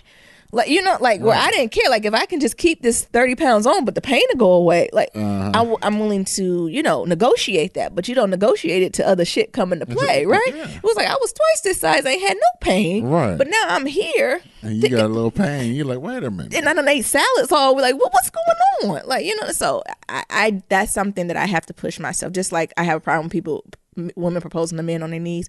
I have to work through changing my mindset and my language around. I just need to be healthy, right? I need to have a core value of healthiness, and knowing that healthiness might not always be correlated to weight, or that's not primary, right? It's secondary. Right. So through me, taking care of myself through diet and exercise is a secondary outcome of that is weight loss, not having weight loss as the primary outcome, which I have done for the last 30-something years. So it's really getting to that point of shifting that. Right. And just knowing, like, it's all about consistency when it really comes down to it. I remember who said that. Was a Rob from Black Guy Who Tells when we had him on there talking about, like, what's the key to success for, like, podcasting. And it's the thing about anything. It's not the sexiest. Yeah. But it's consistency. It's almost the idea. My new thing at work, what I've been telling my babies is your reputation comes through repetition. So whatever you want to be known for, or whatever you want to, whatever you want to be known out there for, or you want people to view themselves at, because it's at my job, the babies are really big on this idea of influence and leadership. And they're like, Nyambi, how do I build influence? How do I build leadership? I said, reputation, that's what you're asking about, right? Reputation and influence is built through repetition. Right. So you have to do the things you want to be known for over and over well, right? You have to do it over and over and over again well. And when that's how you get influence. Yep. Yeah. And I think that's the thing about, like, anything. Yeah. I think that's one of the reasons why we're successful with this podcast, because it's fucking consistency, right? 3 times a week for how many weeks we did it until we took a break. The same thing with this journey. I didn't start, and this is the thing, like, I didn't start off just running fucking marathons, right? Yeah. When I started this shit, I couldn't run for 15 seconds straight. Yeah. One day you're going to have to tell the story on the podcast. Your whole, maybe we should have, like, a wellness episode and tell both our journeys. Right. We both have unique ones. Yeah. Right. So, like, I couldn't run for 15 seconds straight. Yeah. To now being able to go run 18, 20 miles, 26.2. And yeah, I might have some stiffness or some little aches, whatever afterwards, but I'm more likely to bounce back because I've consistently trained and build up. And it's not sexy. It's not sexy for people to understand that or to know that, like, sexy is just the outcome, right? But the process is not sexy. The process is not sexy at all. Yeah, it's hard. It is hard as fuck, and I think that's one of the things that I live for. Yeah. And that's one of the things that kind of irritates Nyambi is because I live for the process. And like the end product for me, I don't even give a fuck about it. Like, when I get there, I'm actually more sad about it. Like, I'm my here. Goodness. Near go through depressions when he reach a goal. I'm here now. Fuck. Yeah. I got to find another process to go through because, like, the end goal or, like, accomplishing the goal is never the thing for me. It's really about the process because I enjoy the process so much of just being in it that I live for that stuff. Yeah. And I think that's one of the things that people just don't understand. Yeah. And if they do, they just don't really, like, fathom it because it's really about the process. The end goal is shit because when you get there, you ain't got shit else to do. Yeah, I agree. Nice. Oh no, it's a lot. Look, we got a heavy check-in. I know, it's right? Monday, right? We back. I know, right? Well, a couple other things we can get into some quick pillow talk. Hell, we already an hour in. Damn. Okay. Miriam love to keep track of that time. I do. Ooh, he love to be watching that clock. I sure do. Shout out to you know who for what you did. God you know is good. Who you are. When people put things in your life, when you just put it out in the open, and somebody be like, and you know who you is, you might be getting a special gift from us. I'm gonna reach out to you. Yeah, because I need to figure out how to pay you back for what you did. Thank you. But this is We Are Great. Mm-hmm. And then Serena, why y'all motherfuckers over here tripping about Serena because she went to that referee and told her you owe me a fucking apology? Because they're not used to strong women asking for what they want. So that's the thing. And I think that goes back to the whole conversation I was having about if it was a man, it wouldn't even be a fucking problem, right? Exactly. How many times you see LeBron yell at the fucking ref? Throwing baby powder in the air. How many times you seen Jordan go at the fucking ref? Lose his mind. What, Andy Roddick go at the fucking ref and shit. And when her ass go at it, it's a fucking problem. Just like that damn cat suit. Yeah. Leave the goat alone. She the goat too. She the goat. And the referees need to know, right? And that's the thing, like, if it wasn't for Tiger and fucking Serena, niggas wouldn't care about golf or fucking tennis. No, we wouldn't. I wouldn't. Not at all. When that shit came on before Serena and Venus was there, it was just some shit that was on TV because I didn't have cable back then. Yeah. It was just some shit on TV that I couldn't watch my cartoons because they came through and interrupted my cartoons, so I had to go outside and play. They watched and it was just on for hours. You know, I give a fuck about tennis without Serena and Venus. Yep. Y'all better put some fucking respect on her name and stop giving her ass a hard time because she ain't got no goddamn penis. Yes. That's it. And bitches. She black. And she black. And she black. Ditto. Nothing to say. I cosign. Oh, Nero got riled up. Yeah, man. These bitches got me riled up. Whew. Pillow talk, maybe? Oh, this is no more intense topic. Man, I need to punch in. We're not. Look, take a break and punch in. And breathe. Well, y'all, we went to the Oakland First Fridays. Mm-hmm. Is it all those S's belong there? I don't know. Oakland versus Fridays. I don't know if all those S's belong, but it was nice. So it's like, for folks who don't know, it's in Oakland, California, and it's monthly, and it's like a street vendor food fest, DJs at every block. Detroit needs that. Detroit, did they have a First Fridays? Not that I know of. It reminds me of like an old school block party. It was. If I had to relate it from something I'm used to in the Midwest, it reminds me. You remember in the summer how the block always used to have like a big block party, and you know, depending on how organized your block was, sometimes they get like little food vendors and stuff. Yeah. They'd be selling food and different items. Yeah. You know, some block parties they just got hot dogs, honey. But if they're pretty organized, it'd be real nice. It kind of reminds me of like the African American Festival in Detroit. Yeah, I agree. But it's every month. Every month. Don't do that to Detroit. Don't do that to Detroit. But the thing is, just one day. The fest is like a week. I know, right? Yeah. But if the fest happened every month, oh, you tried it. That's First Fridays in Oakland. You got street art, you got niggas DJs. with food, you got DJs. It's also Pride Week, and also I say it's a little more inclusive though, because it was a lot more, or maybe it's not. It was Latinos there, and Asians. It was just people of color. Mm-hmm. A couple white spots was there, but not many. And then you also had like Pride there. Pride was lit. They had a little ball going down one street. Yeah, I think it's Oakland Pride this coming week, right? Yeah. It's starting now. I think it is. I think it's Oakland Pride. So I think it's going to be lit in Oakland for the next few weeks anyway. Mm-hmm. But it was good. I really enjoyed did you enjoy the DJs at every block? Yeah. It was like a different, like it was all kind of hip hop dance music, but like different years, was genres, it? Yeah, it was really, I like that a lot. Like that's something I was like, oh, so every block you went through, it's like if you turn down the side street or the alleys, is it? No, those were real blocks. It was a side street. And it'll be DJs, and that's where you can dance at. Yeah. I was like, this is kind of lit. It was very crowded, though.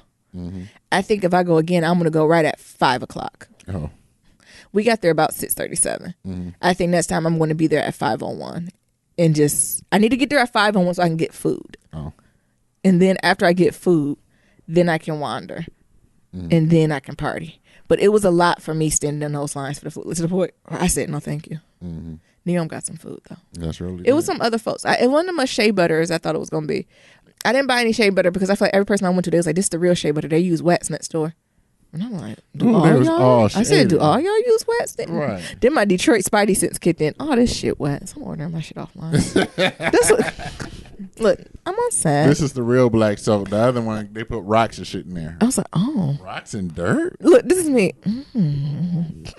Then you go to the next one, they saying the same shit. Mm-hmm. I guess I gotta go to Amazon. And the guys who did that woodworking though, his seemed pretty nice. Yeah, he was pretty cool. If I go back, I think I might get something from him. He had like a Kanara for Kwanzaa. Yeah, it was very nice and it was hand done. And also someone had like pictures they were doing. It had like Baldwin and Aretha Franklin. Like that was nice. I might go back to the little high.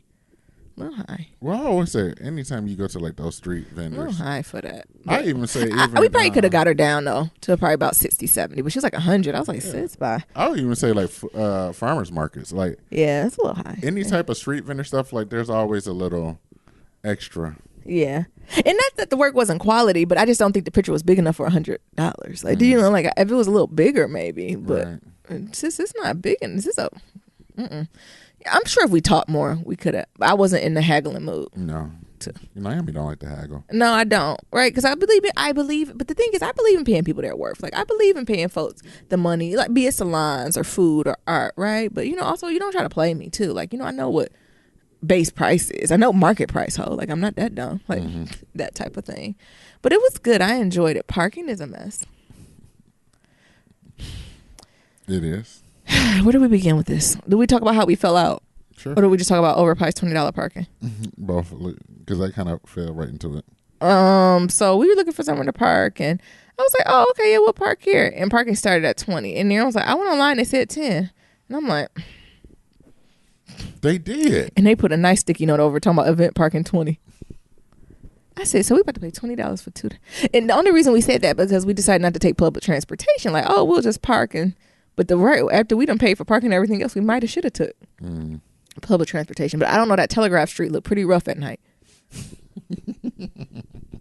And then we just had to get cash, and then I had to go to CVS, and then CVS like, we don't do cash back unless you do this. And like, it was just a lot. Nero, we had a moment. Do you want to talk about our moments? We fell out. Yeah, we did. We fell out. It wasn't fun. Nope. Well, we got to be honest in our community, don't we? Yeah, both of us got in our emotions. Yep. And we just fell out. I don't even know where it even began. Naomi said it began when we left. It began when we left because I worked from home. And 2 days before I sent him this, I said we should try this First Fridays in Oakland. Wasn't 2 days. It was the day before. Well, okay. Fine. 24 hours. The day before. 12 hours. Fine. Whatever Niram says. The day before. Naomi, date night tomorrow? First Friday? Yeah. Sure. And I work from home all morning getting things I need to get done. Then I'm thinking we're going to head out there midday. And Niram's like, oh, I got to go get cute. So Where did you go? I had a barbershop appointment. Oh, okay. Cute. Then he comes back here. You got home about what? 2? 3? I got home and I'm like, you ready? And I said, what's the plan? And she ain't ready. She had no plan ready or nothing. Why would I have the plan? Because you brought it up and you work from home. No, but even if I say. Hold up. And first of all, she talking about she worked from home and did some work. Her ass ain't do no goddamn work. Yes, I did. Ooh, you made me about to make you call me out your name, call you out your name. I did work. Your ass watched TV. And answer emails. No, you ain't answered a damn email. Yes, I did. From the time before I went to the barbershop until I got back, you watched TV. You took a nap. And they gonna look at me crazy and I said, well, what's the plan? I work from home. No, you didn't. You watched TV. Why you ain't step up and make them? Because you at home watching TV.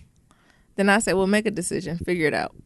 And then I was like, are we doing public transportation? Are we going there? Because it's Friday afternoon traffic. So Oakland really is about how many miles? Like really it takes 40 minutes without traffic? Oakland is 39 miles away from us. Yeah. How long you think it'd take us to get there during traffic? I could tell you how long. How long?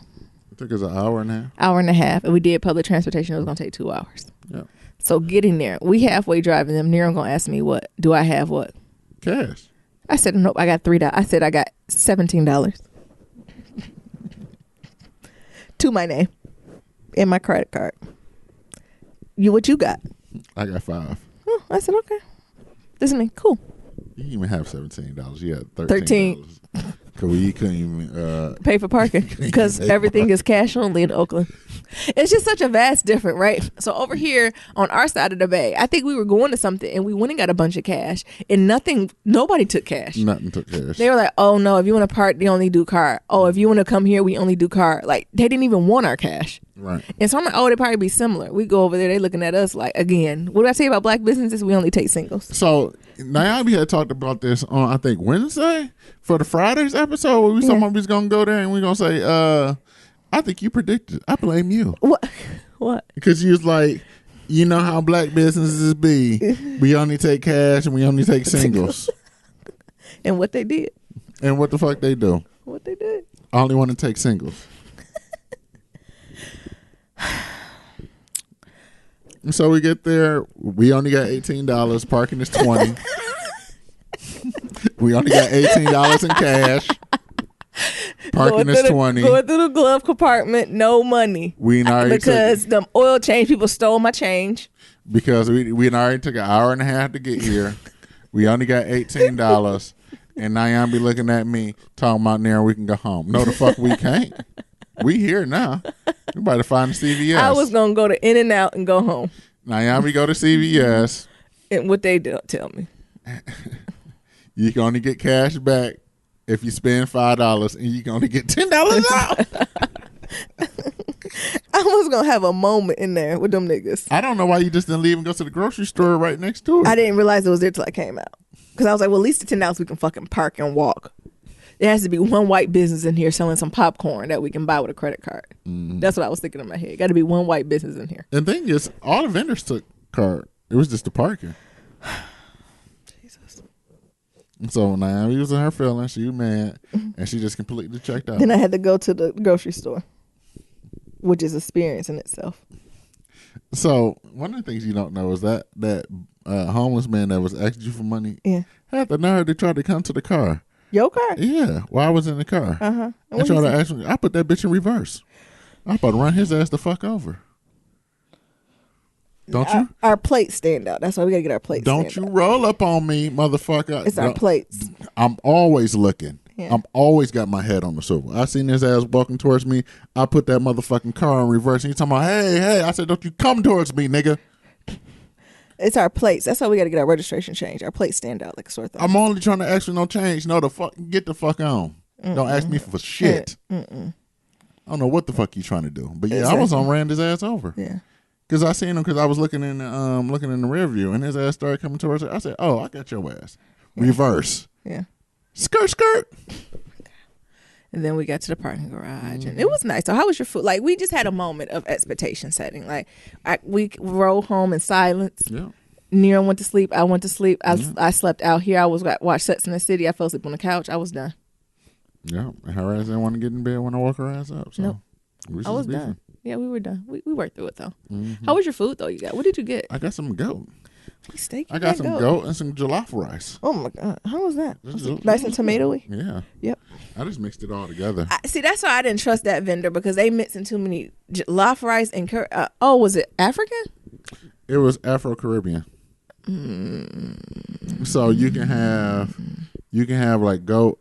You can have like whatever meat and then whatever rice. So they had like rice and peas, but I was like, I'll have rice and peas. I'll have goat and jollof rice. Was the jollof rice good? It was all right. It's tomatoey, right? It was a little dry. Oh my God, that's even worse. Yeah, that's why I ain't like the hit of the word of the night was fried chicken though. Yeah. Fried chicken was everywhere. Word of the night was fried chicken, and then the Latinos with the agua fresca and the corn with mayonnaise on it. Oh yeah. Oh my God, I almost made my stomach curl. The thing about jollof rice is always hit or miss. Like, I never went to a place where it's always popping. Yeah, it depends on the batch. I never went to a place where it's always popping. Like, for example, oxtails. You go everywhere. Oh my God. Oxtails always popping. Oh my God, it's so good. The goat always popping, right? Yeah. Jerk chicken can be hit or miss because sometimes it's too spicy, sometimes it's too dry. Yeah. Like they overcook it. But like oxtails or anything else stewed, popping. But that jollof rice, hit or miss. And this time was a miss. Yeah. I didn't get nothing else. Mm-hmm. You got them little donuts? They were good. They were overpriced. Did you eat those? Yeah, I ate those. Damn. It was I was good. Looking for those this morning. I fucked them up. Fuck. All right. And then who saved our relationship? Yeah, we was about to break up. There's gonna be no more podcasts. I don't know who's gonna tell y'all. Nobody. But first Friday, I almost broke up the podcast. And we was gonna be the stereotypical podcast we talking about when they just disappeared. Don't tell nobody. That was gonna be us because Naomi was talking that reckless shit, talking about she our ass ain't going. I said, well, I want you to come, but if you don't come, I'm still going to Anita Baker. Yes. Knowing I would have cried at home if I ain't go. Enjoyed myself. Yeah. But you was more than welcome to come because I told you multiple times, we beefing. I want you to come. Yeah. But if you don't come, just know I'm still going. Whatever. You can come with me. We can sing songs. We can try to mend this together. Mm-hmm. But if not, you don't come and I go and you're going to be angry. I understand. I just have to sleep in the car. But before we went that morning, we had a conversation. We had real talk and we reevaluated because it's never about First Fridays, right? It's about other stuff, underlying things. And, we talked about, Niram's job hunt and just pulling, weight in a relationship. And so we had a decent talk. Mm-hmm. But Anita, come on.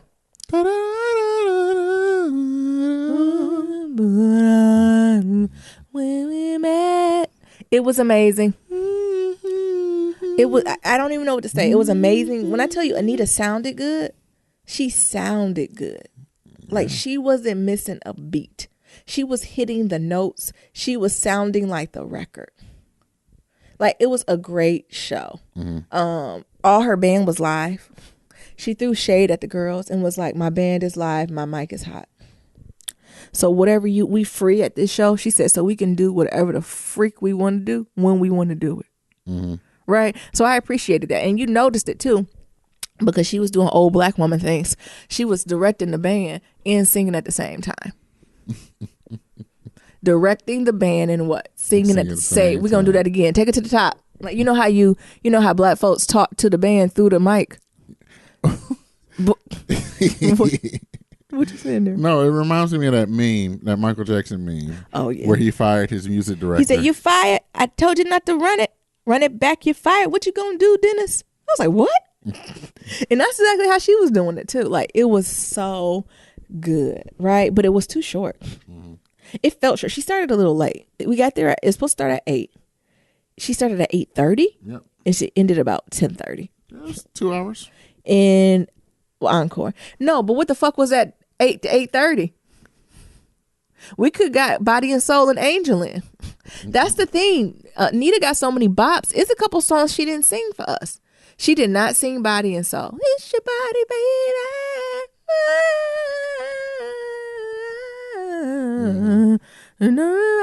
And you know, I like Body and Soul because the piano end and they come back. Ba-doom, doom, doom, ba-doom. And you know what else she didn't sing? Angel. And those motherfuckers. And they was hollering, heard the screen, Angel. And you know what else she didn't sing? I apologize. Believe me. Oh, believe me. I apologize. She didn't sing them 3 that it hurt my feelings. She didn't sing. But the thing is, what was the song that everybody lost their mind on that she opened on? Well, she opened to Lady Marmalade. Which I was like, oh, okay. But I was like, well, maybe Anita don't got that many music that you can bop and get the audience lit to. But people was getting lit to Fairy Tale. So I don't. What was that song? You know, when she came out, did we put any on the Instagram? Yeah, we did. I don't know if it was Lady Marmalade. No, it was right after Lady Marmalade. What was her first song? Not Caught Up in a Rapture of Love. She did that later. But that's your song. What's your favorite, Anita? Rapture. Caught Up in a Rapture? Oh, I didn't know that. But it was one of the songs that she couldn't even sing. No, that's the Lady Marmalade. No, we still going. I didn't realize you heard me record it. No, Nero. Oh, that's it. With my... See how everybody just sung the song? Yeah, people just sung that whole song. That is Caught Up in a Rapture. No. Sweet Love. Sweet Love. That's what it is. Yeah, people sung. I'm sorry, y'all. We had to get right what song. Well, people sung Sweet Love the whole way through to the point where it took her off guard and was like, the band is yours. And the thing is, people sung the first verse, the chorus, the second verse, the bridge, and the chorus again to the point where she was like, can I sing it now? Can I sing it now? And she had to come back and do the whole song over. The song, yes. Like the whole stadium or the whole auditorium sung the song. And I think she was like, well, damn. I think because she was about to jump in on second verse. And she's like, oh, shit, they know this too. Y'all know my shit. The band is yours. She's like, y'all. And to the point where people knew the ad libs. Sweet Love. People, I told you, rah, rah, rah. It was so good. The crowd was different though, wasn't it? Yeah, it was. We're at this weird age group.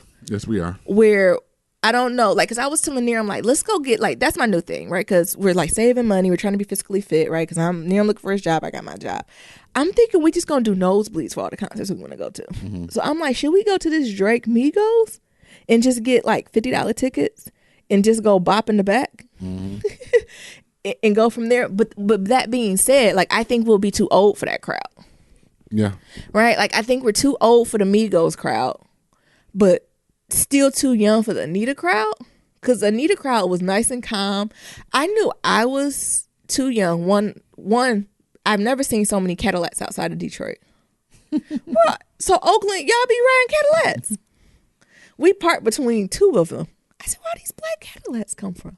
All these CTSs. Didn't you see an overabundance of Cadillacs? A lot of them. We parked in between two Cadillacs. Yeah. That's what I just told him. You ain't listening to me. Damn. So you're not. You're looking at your thought pictures. Well, you know, somebody was reaching out to me. Oh. I don't know if it was BuzzFeed. Oh, nearness. Okay. Jesus. But it was. That's not the problem. You know, I like a good Cadillac, but I knew that was the problem. And you know, when I knew also I was off. When you can't underdress. I was underdressed, and I'm never in situations where I'm underdressed. And I thought I was cute, right? So I had my hair pent up, little afro, little hair wrap on it, red lip, you know, a nice denim look, right? So nice look, a denim look, cute high-waisted denim jeans with a cute denim button-up top with a pair of like black little pointed toes. Like I was cute, like and I got in there. I said, oh. They all came in there looking like my Uncle Junebug. And I was like, oh, I did not come dressed to impress. They was lit. People was sharp. All green outfit. Like very coordinated. Very linens. Green hat, green linen shirt. Yeah. No, silk linen blend shirt. Yeah. Green silk linen blend pants. Yes. The green Argyle socks. With the green Stacey Adams. Like, people was clean with hats. I seen a lot of gold teeth. I ain't know y'all fuck with gold teeth out in Oakland.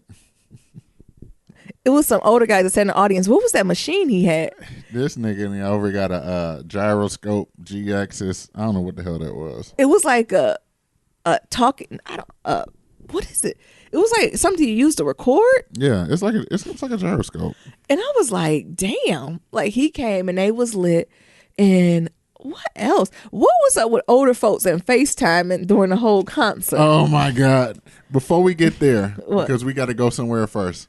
What is up with these older folks that got their tickets on their phone and don't know how to do it? But don't know how to get it up. Y'all wrong for sending y'all parents and aunties out here talking about, just do your ticket on your phone and then show them how to download the app.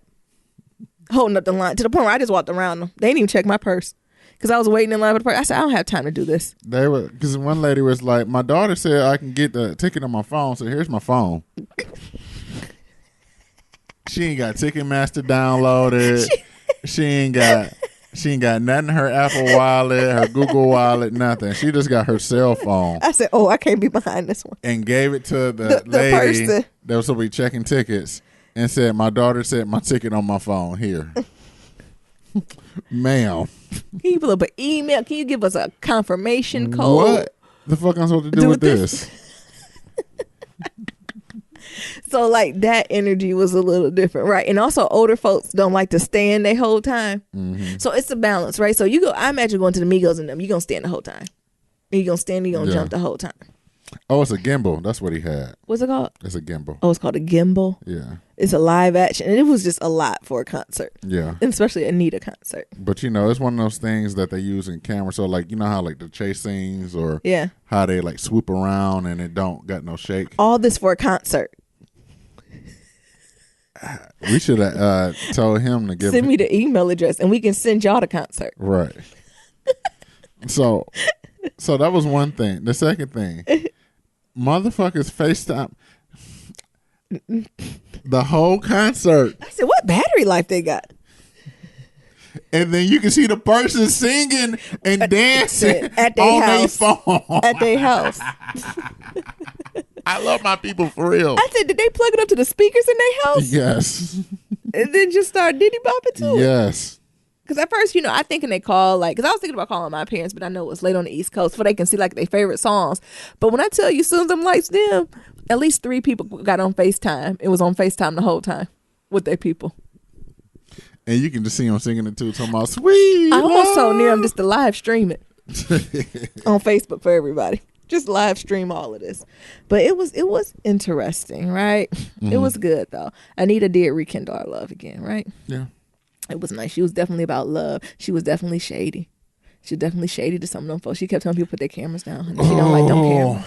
She didn't like them cameras. Anita was classy. Yeah. Because she'd be like, put your phone down, baby. You distracted me, my sweet love. And everybody be like, what? She said, I can't see with that phone on me. I can't see. Your flash is blinding me. And I feel no shame. I'm like, what? It's them the words. Yes, you, baby, in the blue. In the blue. I see you. Please put down your phone now. I'm going to call security. Because you distracted me. It was good. But she did it slick. She did. And I like also how she kind of gave up. So this is cute. If you're in the main floor close to the front, bring Anita some flowers. Because if you bring flowers, she gonna give time in the show to thank you. Yeah. So Detroit, what is gonna happen when she go to Detroit? Is she just gonna play for a week? I don't know.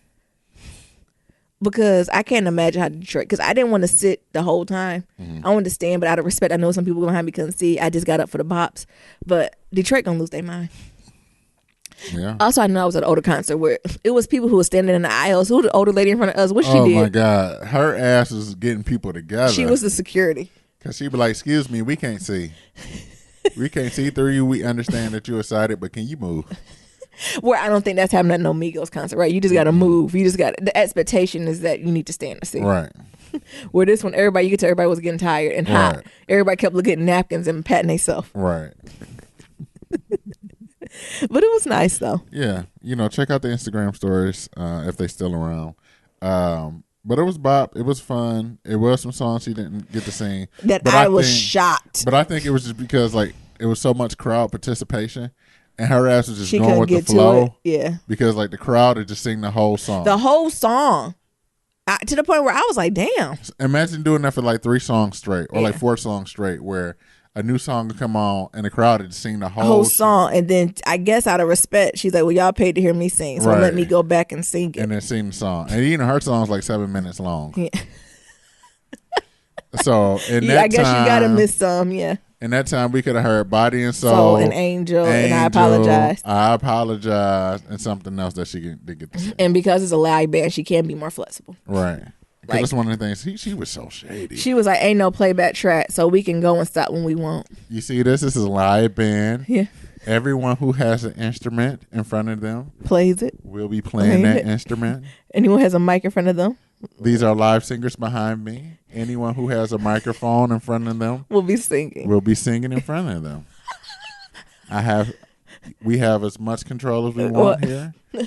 So if y'all would like to sing all the songs, we can do that. And I can just ad-lib. Cool. We can do that. It was like she was doing a facilitation. We coming to the bridge, y'all. Come on. Are we doing this? Y'all gonna hit this note? Or one time she's like, y'all gonna hit the note or I'm gonna hit it. She said we both hit it. Right.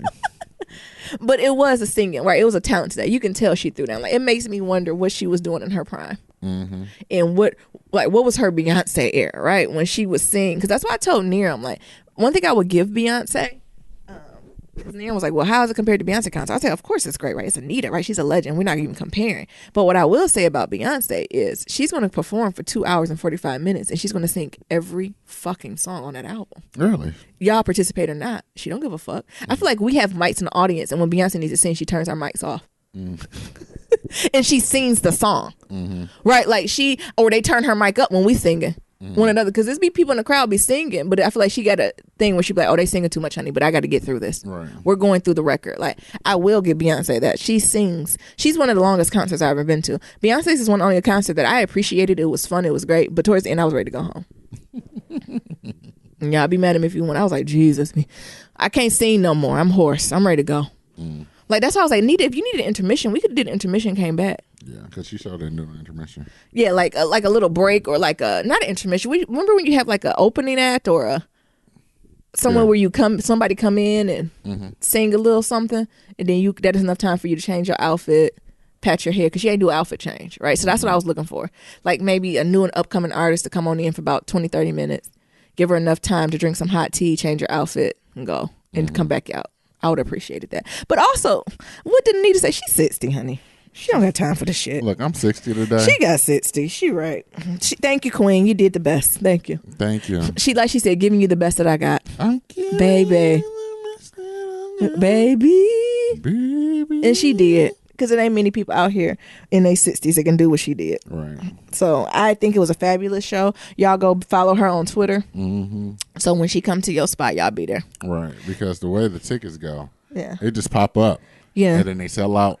When is it going to be in Detroit? They don't have a date yet. You cannot tell me she's not going to do a farewell concert. Let me see. Oh, she got to be there. She got to do Detroit. You think she going to end there? Probably. Because she doesn't live in Detroit no more. She live in L.A., don't she? Yeah, I think she live down the street. But I can't imagine that she'd do a farewell tour and then don't whatchamacallit. Mm-hmm. Anyway. I'm looking. But you looking? All right. But all right, we done talked about Black excellence. You want to talk about a little trash real quick before we close it on out? What's going on with Nicki and Cardi B? All this fighting. I never told you just gonna get ready to throw them hands eventually. I'm not a fan of this at all. It's not cute. I don't like it. I'm not. No one's winning. Nicki, Cardi B. I don't like any of this. Mm-hmm. Keep it on the music. What do all the folks who know the music say? Keep it on the track. Keep it on the wax. Keep it on the wax. Like if y'all want to go back and forth all day doing jabs and songs, please do that. Like that's very hip hop, right? Like keep the beef on the music. I don't want to see y'all fighting in real life. That's not a good look. Like especially for my age group. I am just if you ever see Nayan be fighting, it ain't because of no fucking words. It's because somebody put their fucking hands on me. Do you know what I'm like? Mm-hmm. You have to get to the point. There's nothing no one can say that make me like fight. Words wise. And I think some of the young girls was like, well, she talked about her baby. Who gives a fuck? That's not reason to risk it all. Do you know what I'm saying? Like that's like people, when you talk to my mama, it's over. What? Bitch, let me tell you how the justice system works. How the justice system works, baby. You know what I'm saying? Like it's just not, I don't know. Like it's just not doing it for me. Oh, Kim would have been good. Chemistry on Anita Baker. I'm sorry, I'm getting distracted. But I don't know. I'm not team anyone of this. I'm disappointed in both of them.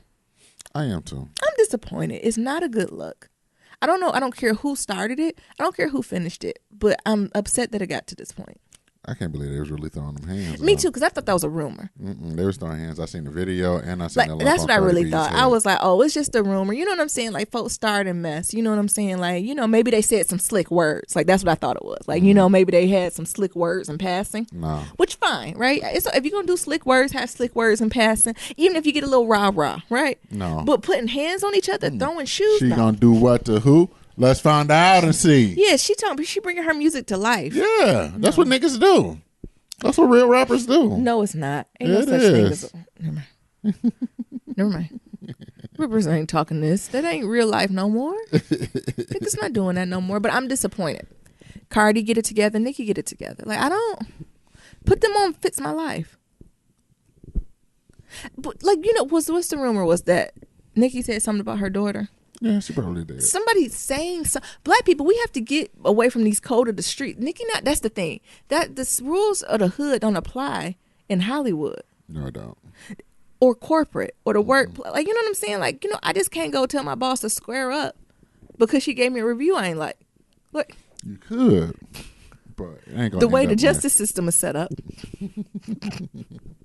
It's not looking good for you. It ain't. Right. And then I even think about, because I'm poor black, Cardi B is very comfortable right now. Mm-hmm. I just have to think, what would someone have to say for me to get that upset that I just won't go on vacation? Like, I don't, what are you saying to me that it make me, like, what'd you say, your baby ugly? I don't know what she's saying. Well, like, your baby, you an unfit mother? The thing Shit they would have said if you was poor. The thing is this, baby. The thing is, no? You don't understand this because, you're not a celebrity like myself. Oh, this nigga's a See, this is why I got to keep grounding him. Nigga's a celebrity like him. No, but, I think with all the pressures of, like, Facebook, Instagram, and everybody, this whole drag culture, and, you got, like, people like Cardi B and Nicki Minaj that be up in people commenting and shit. No. So that shows, like, how much this shit be getting into them, right? Jesus. Because they be up in the comments. You never seen Beyonce in anybody comments, right? No. So it really shows that how self-conscious they are about themselves. Yeah. Whether it's low self-esteem or whatever. But it shows how much that pressure of that rah-rah and that self-consciousness is getting to them, that it led to some physical shit, right? It's crazy to me. Like, and like, again, I know they said talk about babies and mama, and that should be off limits, but that's still not enough reason for you then to go hit someone because they said something about your kid that you didn't like. And that's not enough. That's not enough. And then the other thing, if you are, when do you get to the point where you have enough money just to go hire somebody goons else to do it? Come on. Do it for you. Come on. We really get into niggas who actually like being in jail and want to go back. No, you're talking about running up on people. No, you need to hit people in their pockets when it matters. When you start doing things where you get folks blackballed. Mm-hmm. Well, if I'm there, they can't be there. Right. That's the real sucker shot. Right. That's the real throwing hands because you messing with people's wallet. Yeah. Right. I don't like it. It's basic. I'm not impressed. I'm not happy. It's not good. And then Cardi B didn't come out and say she did what she had to do. No, it was stupid. I don't care. No, like that's that hood shit we got to leave behind. That's something. And I love black culture and what we do, but some of that hood economics, some of that hood, streets, curriculum, whatever the fuck it is, y'all gotta leave some of that shit behind. Mm-hmm. People gonna say words. Right? Yeah. Like, that made me think too, like, could you imagine the Obama squaring up? How many times they talk about Michelle? Right. His daughters calling them monkeys and apes and right. all types of unfit parents. What did it look like Michelle? Like, I'm gonna whoop this bitch ass. Oh. Well, like on the inauguration day when Michelle ran up on Ivanka. Hold my earrings, Barry. Some control to you. And I know we thinking about this big with celebrities, but I think you got to take it to your personal life, right? So folks gonna talk about you. They gonna talk about shit about you, your mom, your kids. It's just how much you got to own to that, right? Right. I mean, when I was going through my stuff, people was like, "Oh my God, your career's over. What you gonna do?" Like alleged friends. I said, "Oh, my career's is it? Is it? Thank you for letting me know where you stand." Right. Like, you know what I'm saying? Like, it's certain things you have to. No, fuck it. I don't give a fuck what you say. And then at the air, like, they dressed up. I don't believe in fighting in good clothes. Like, where did this come from? What movie was that where somebody like, I want to see them niggas tussle in their good clothes? Ain't that a black faux pas? No, we was on. Was that a movie? What movie was that where Eazy-E was in it? I just don't see black folks tussling in good clothes. Right. I don't see that at all. In all my years in Detroit, I've never seen people tussle in Sunday's best. No. So, well, Cardi B Dominican. Maybe the Dominicans. I don't know. Do the Dominicans, do y'all fight in good clothes? And y'all can't see your addresses? Well, Nicki Minaj, where's she? She black. No, she from Trinidad. Yeah, she Trinidad. But Nicki ain't really fight. I'm sure she edged it on. But she ain't fight. It was Cardi B taking off shoes and throwing shit and getting caught and got knots on her head. Like, wait a minute. So it wasn't even fight where it's like, hold me back. Something happened because there's a knot on the side of her. Like, yeah, fists got connected. That's what I'm saying. It's not even like, y'all better hold me back. I'm about to go off. Nice little knot. Something happened. Oh, Willie. Where's her husband? Offset ain't fighting no blouses. Offset is on tour. Offset ain't fighting no blouses. And who? And no blouses. That's what I'm saying. Messing up your good shit. This is messing up my good Sunday clothes. Ain't fighting in no Sunday clothes. And it's hard to fight in Sunday shoes. Right. That's why she threw hers off. It's slippery. It's slippery at the bottom. You can't walk on carpet and gators. Because it's so damn slippery. You kill your damn self. That's why you're supposed to go out and scuff them up at the bottom a little bit. Oh my God. I don't know. You can't fight in red bottoms on the carpet. You surely can't. That paint is slippery on that carpet. Yeah. I don't know. I don't like it. Y'all tell me, for the folks who dig more into it, you let me know. But I don't have much to say. I'm disappointed in both of them. Do better, ladies. I don't like this. Heal.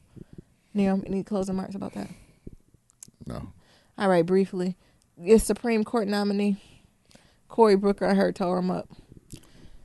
Well, he released some tapes and shit, some emails. What's going on now? Well, Cory Booker was like, I don't give a fuck. Y'all gonna put these emails on us. We just found out about them, and y'all want to know. He's like, I understand that there's some repercussions, but I'm putting these emails out. I'm leaking them to the public. Oh my God! And he leaked them to the public because it was about what, racial profiling? Yeah, it was about racial profiling. Yeah, and what is this person that his name is Brett Kavanaugh, and who's up to be the new Supreme Court justice. He has to go through the Senate, hearings and all that stuff. And then Corey's like, this is some bullshit, right? And he shouldn't be a part of this. That's just something to stay woke about, right? Like, that's what I was talking about. We worried about, what's the man on Atypical? What? Rappaport. We worried about Michael Rappaport, right? And we need to be worried about Brett Kavanaugh's racial profiling, who's about to sit on the Supreme Court, and he young. Lifetime, yeah. Yeah, so his ass going to be for the next, 30-something years, having all types of impact in it, because I think a lot of stuff about to go down in the next 20 years, right? As far as like amendments and rights and changing of our country, and we gonna have this motherfucker on there. Meanwhile, on the ranch, RBG holding on there by a strand. If I can't. I pray for her every day. Yeah. I pray for Ruth every day because I feel like she's the most liberal one on there, right? She the oldest one. Go ahead. But it's also crazy that Donald Trump got the pick too. And then Obama, remember, he was acting all bashful. Right. I forgot I was watching something. It could have been on the YouTube Hotep universe. And they were talking about Obama's presence at Aretha's funeral. And at first I was like, oh, well, he had McCain's funeral to go to, right? Okay, like it kind of made sense. But he made this connection, like, Aretha came in, sung at his like inauguration, right? And made this statement of being there and supporting him the whole way, where McCain just got on board when, he realized the Republicans was losing their motherfucking mind and he was dying. Right. And it was this idea of like commitment to party or the machine in comparison to commitment to your people, right? Who've been with you since day one. And not even that, like, fine, if he couldn't go, like, not even sending some type of representative or some type of, him and Michelle Good for doing a pre-recording, like something. And that wasn't happening. I thought that a little interesting. I didn't see that, but yeah, that thought. I didn't think about, and it might not have been that way, but it's just like this idea, like, you're not the president no more. If you wanted to go to, you easily could have told the McCain family what? No, thank you. Or, I'm sorry for your condolence. I would, but Aretha Franklin family called me to be there, and I'm going to that. And I'm going, and I can be late, but I'll be there later.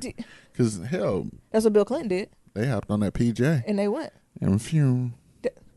So I don't know. I guess I have to think a little bit about that. And I think that goes on to the relationship that the Obamas have with the black community. First of all, I'm a stand for the Obamas, right? So I don't want y'all to begin thinking I'm one of them folks that's like anti-Obama. I'm not. But just thinking of the things a little bit thoroughly and how folks do that, right? And when we think of like people of color in high places. And I think his thing was like, sometimes when people go get in high places, all skin folk ain't kin folk. And just fleshing that out more and, understanding the system and what's at play. And, I don't know. It was just very interesting. I'm going to have to actually go back and watch it. But it was interesting in how he slanted it a little bit to say, well, why couldn't he? What's that law? What we got to lose? Remind me of what we got to lose by him coming to Aretha Franklin funeral, who sung at the inauguration, who had a huge impact on the African American community, like who has been a supporter of him since day one, right? In comparison to McCain, who I understand is a prisoner of war, served his country, but we want good girlfriends. Like, no, I get it. Why was that a hard thing, or like for him to go to one, Michelle to go to one? Like, I don't know. Interesting. It is interesting. It was something else I was gonna say about that. What else you gonna talk about? But I think I just lost my train of thought on it. So we can go to the next one. Okay. What else you gonna talk about? Last thing y'all want to talk about. Why y'all teasing that man from the Bill Cosby show? Because he working at Trader Joe's. First of all, I wished I worked at the Trader Joe's box store. Because they some of the most well-paid box store employees. And they get that good-ass discount on that Trader food. Joe's employees and managers start at like $60,000. They always happy. Shit. $60,000 working at Trader Joe's. Putting and some frozen fruit out. Hell yeah. And I get a discount on the food. Why not? And their hours is 8 to 9. Why not? Y'all need to stop hating on them. Right. That's that dragon culture again. Meanwhile, whoever took this picture, who knows where they work at? Wally World. I thought she was like a I don't know. It doesn't matter. Security or something. Oh, I'm sure you're protecting, sis. But out of this, like, he got a Tyler Perry. Tyler Perry began to be my new favorite person. Tyler Perry gave him 10 roles or 10 episodes on Have and Have Nots. Somebody else giving him some money. He coming up. But the thing is, he's like, I wasn't sad. Right. He said I was cool working at Trader Joe's. Why are we putting down someone working a 9 to 5? Sometimes it's not wrong with working your 9 to 5 to fund your 5 to 9. Absolutely. What's wrong with the side hustle? What's wrong with making sure your family eats? What's wrong with making sure you got a little pocket change? What's wrong with all that? And they took a bad picture of him. They done got him with the old shirt with the stains on. They done got Nyambi on the Saturday morning. And then because I don't look the same either at the box store than now. I can't remember who mentioned it, but they was also saying that like the typical, on average, actors make less than like $50,000 a year. Yeah, that's what I'm saying. Like, so he's making more money than. Yeah. Come on. I just didn't appreciate that. And I think we're losing this idea of, like, sometimes you got to work the in between to get what you want. Right. Like, when does it not? I mean, my parents were even talking about this, because I think now they're reflecting on, I took a break and I worked at the box store for almost a year in between of getting to where I'm now. And right, like, I didn't even see that as an option. Like, this is what I had to do to survive, right? This is what I have to do to get by. Ain't no position, title, that stuff don't matter to me, because I've learned in those positions, a lot of those positions of power are symbolic anyway. So it's very few times you're gonna see people of color in a powerful position, and if they are symbolic, right? So what's the difference, right? At least I'm doing what I'm doing. I need to do. I can leave the luggage and go. Right? When I walk out of the box store, I'm not done with box store. Right. So, what's your thoughts on, like, working at, like, I can imagine, like, I worked at box stores, all levels of box stores. So more of the grocery chain ones to more of the retail ones. Like, I think about all the in-betweens I've had. I worked at FedEx before. Like, I've done all this stuff, all while maintaining an air quote good job. Right. Either having the good job, doing two jobs at once, or in the middle of finding them. The thing is, you got to do what you got to do. Yeah. Like, when it all comes down to it. Like, I even think about, like, some of these influencers or people who want to be influencers and things of that sort. Like, y'all ass can have as many followers as you want, but that shit ain't paying no bills. You just Instagram famous and broke. Yeah. I mean, that ain't cute. And that ain't cute. Yeah. So you can rank up as many credit card debt you want to go fly to Puerto Rico and take pictures on the beach and everything else. But if that shit is not equating into real dollars that you can eat on, that shit don't really matter. It's a wrap. So I think that's one of the things that when it comes to, like, this day and age, people tend to forget about that. Yeah. Tend to forget about what really matters is, can you eat? Can you eat? Do you got a roof over your head? Right. And I think about that too, even with the younger generation, because I think kids, especially the babies, so I'm thinking like 16, 17, 18, 19, a lot of them not having jobs. No. Are you noticing? Is that just me, or is it just the area that I run in? A lot of these kids, their first job is like 24. I was actually listening to, and I was like, what? I think it was on NPR, like an NPR podcast, and they were talking about how, like, the summer job is, like, kind of dead for high schoolers or, like, children with high school age. Yeah. And because A, they're unreliable and things of that sort, but B, like, the pressures are not there like it was for us. Really? Yeah. What pressures did I mean? Poor as hell. Poor? I don't know. That, but no, it's still niggas poor. That can't change. I don't know, but I think it was that's what they said. The pressures. I think about it like white people. I think about it when I was that age. It was shit. I gotta get a job because I can be able to find everything I want. Yeah. I need money just to supplement the shit I'm getting from my parents, right? Yeah, because it got to the age my mom was like, my mom, dad's like, I'm not paying to get your hair and nails done. And I'm like, what? What? Yeah, and my mom was like, you welcome to go. And they will keep me decent, right? It's like once a month, you can go get your hair done and we'll get you some polish. But as far as every 2-week appointment. Right. No, sis. I'm not buying you a car. What?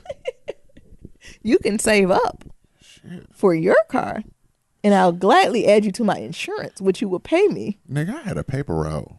Like to do that. That I had to get up at 3 a.m. every morning to go collect some damn papers. The thing is, at the newspaper place, they wasn't put together. So you had to put like the little comic inserts with the coupons in them. Yeah. You got to roll those bitches up. Those little bags. Yeah. They charge you for bags.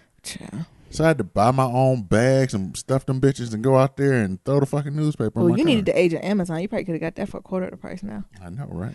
I think but I was having this conversation with my mother, and I remember being younger. Like, y'all remember our age where I did okay in school, then I did really, really well in school.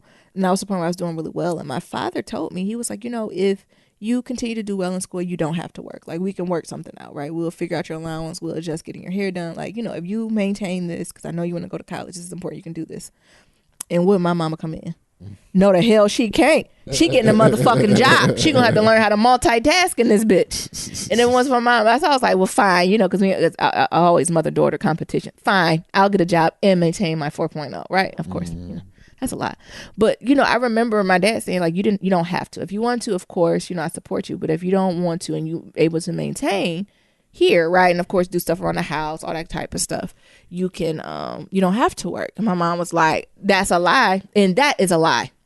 But I remember my mom said, if you want any of this, you need to go to work. Mm-hmm. I remember when getting my car, my mom used to make me pay her as the car note. What? Yeah. So I got my little car. It was like paid off. And she's like, oh, you ain't paid this off. And so she used to make me pay monthly. Like in cash. Like it's just like she didn't think I had good credit. She ain't take no check. So I had to go to the bank and get cash. And be like, oh, here are my little $200 a month. Mm-hmm. For like, it was like $230. So it was like enough. I think I paid my mom like $230 a month, and that was for my car note, air quote, and insurance. Mm-hmm. My parents ain't play, honey. That's why. So I don't know. It's just different. Where I'm like, oh yeah, he did what he got to do. Shit, right. He ain't got no roles, honey. Right. I don't know what the fuck else he gonna do. Exactly. Like, and so, but knowing the kids, like how they shame it is different. Like even working where I'm working, how the kids are just running for the titles. And I'm noticing my company done got split. They'll give you a cute title, but they ain't really giving you. Mm-hmm. And don't get me wrong, we're all making decent money, right? But for the title you really got, that part you probably should pay you more. Right. Like they're chasing these symbols. It's That's inflated. What it is. They're just like their grades. It's inflated. The grades are inflated. All of the this job shit is titles inflated. Everything's inflated. All of this you is are inflated. A worker. Yeah, I agree, including mine. All of this is inflated. Yeah. Your grades are inflated. Your job titles are inflated. You're not as smart as you think you are. You're not as pretty as you think you are. You're not. Everybody. That is true, Nero. Everything is inflated. Everything is inflated. We put on filters on our Instagram. It's inflated. You're right. That's true. And I just had that moment where I was like, man, what was that? And, I think about that, too, even when I was at the bot store. And folks now, I think they're more comfortable. It was like, yeah, you just worked hard. You went to that bot store. What the fuck else was I supposed to do? I had a mortgage to pay. Right. I didn't even think about it. Like, maybe I just went right into survival mode. Right? Like I was in survival mode where I remember even coming out here to Silicon Valley. I was like, do I need to get 2 jobs? Like, how do we need to make sure this first year is off without a hitch? Just because I need to do what I need to do. Don't let none of these degrees, cardigans, titles, badges, don't let any of that fool you because it can be taken away at any moment. Right. And you need to be able to hustle up to do what the hell you need to do at any moment. And some of y'all can't do it or got partners who can't. But I don't know. I think that is something I do appreciate about myself. And it's something that in my partner that I need to see and also in my friends. And if you're not able to do what you need to do. You got to do what you got to do, y'all. That's period. I don't know. What other jobs did I have? I guess I don't listed all mine. So. Yeah, you listed them. That FedEx one was hard, though. FedEx hard. I worked at Home Depot. FedEx was a rough one, them boxes. I told your ass not to work there. I ain't last long. But I was just like, but they paid decent. And they paid weekly. I love a job. They pay you weekly. I worked at a home health care. Home health care. Yeah. You gotta do what you gotta do. I sold suits. Yep. Everything. You gotta do what you gotta do. Yep. Well, that was a good episode. Yes, it was. I hope y'all like this one because it is good 2 hours long. We can't keep this up long. I think we still catching up. Y'all ain't gonna get 2 hours every episode. Just setting the expectation. Right. So y'all won't come drag us. Some of these bitches. They go get a 45 minutes, talk about what is this? It's incomplete like the Anita concert. Some of these bitches going to be 30 to 45 minutes. Y'all going to be happy with that. Right. So as always, to submit your Black Love story, go to blacklovematters.com. To submit your question for Kitchen Table Talk, shoot us an email at blacklovematters@gmail.com. That's black with no K. To leave a comment about anything that we talked about, hit us up on that website, hit us up on that email. And hit us up on that voicemail. That's at 508-784-1111. That's 508-784-1111. Talk to y'all later. And remember, love is ever evolving. Peace.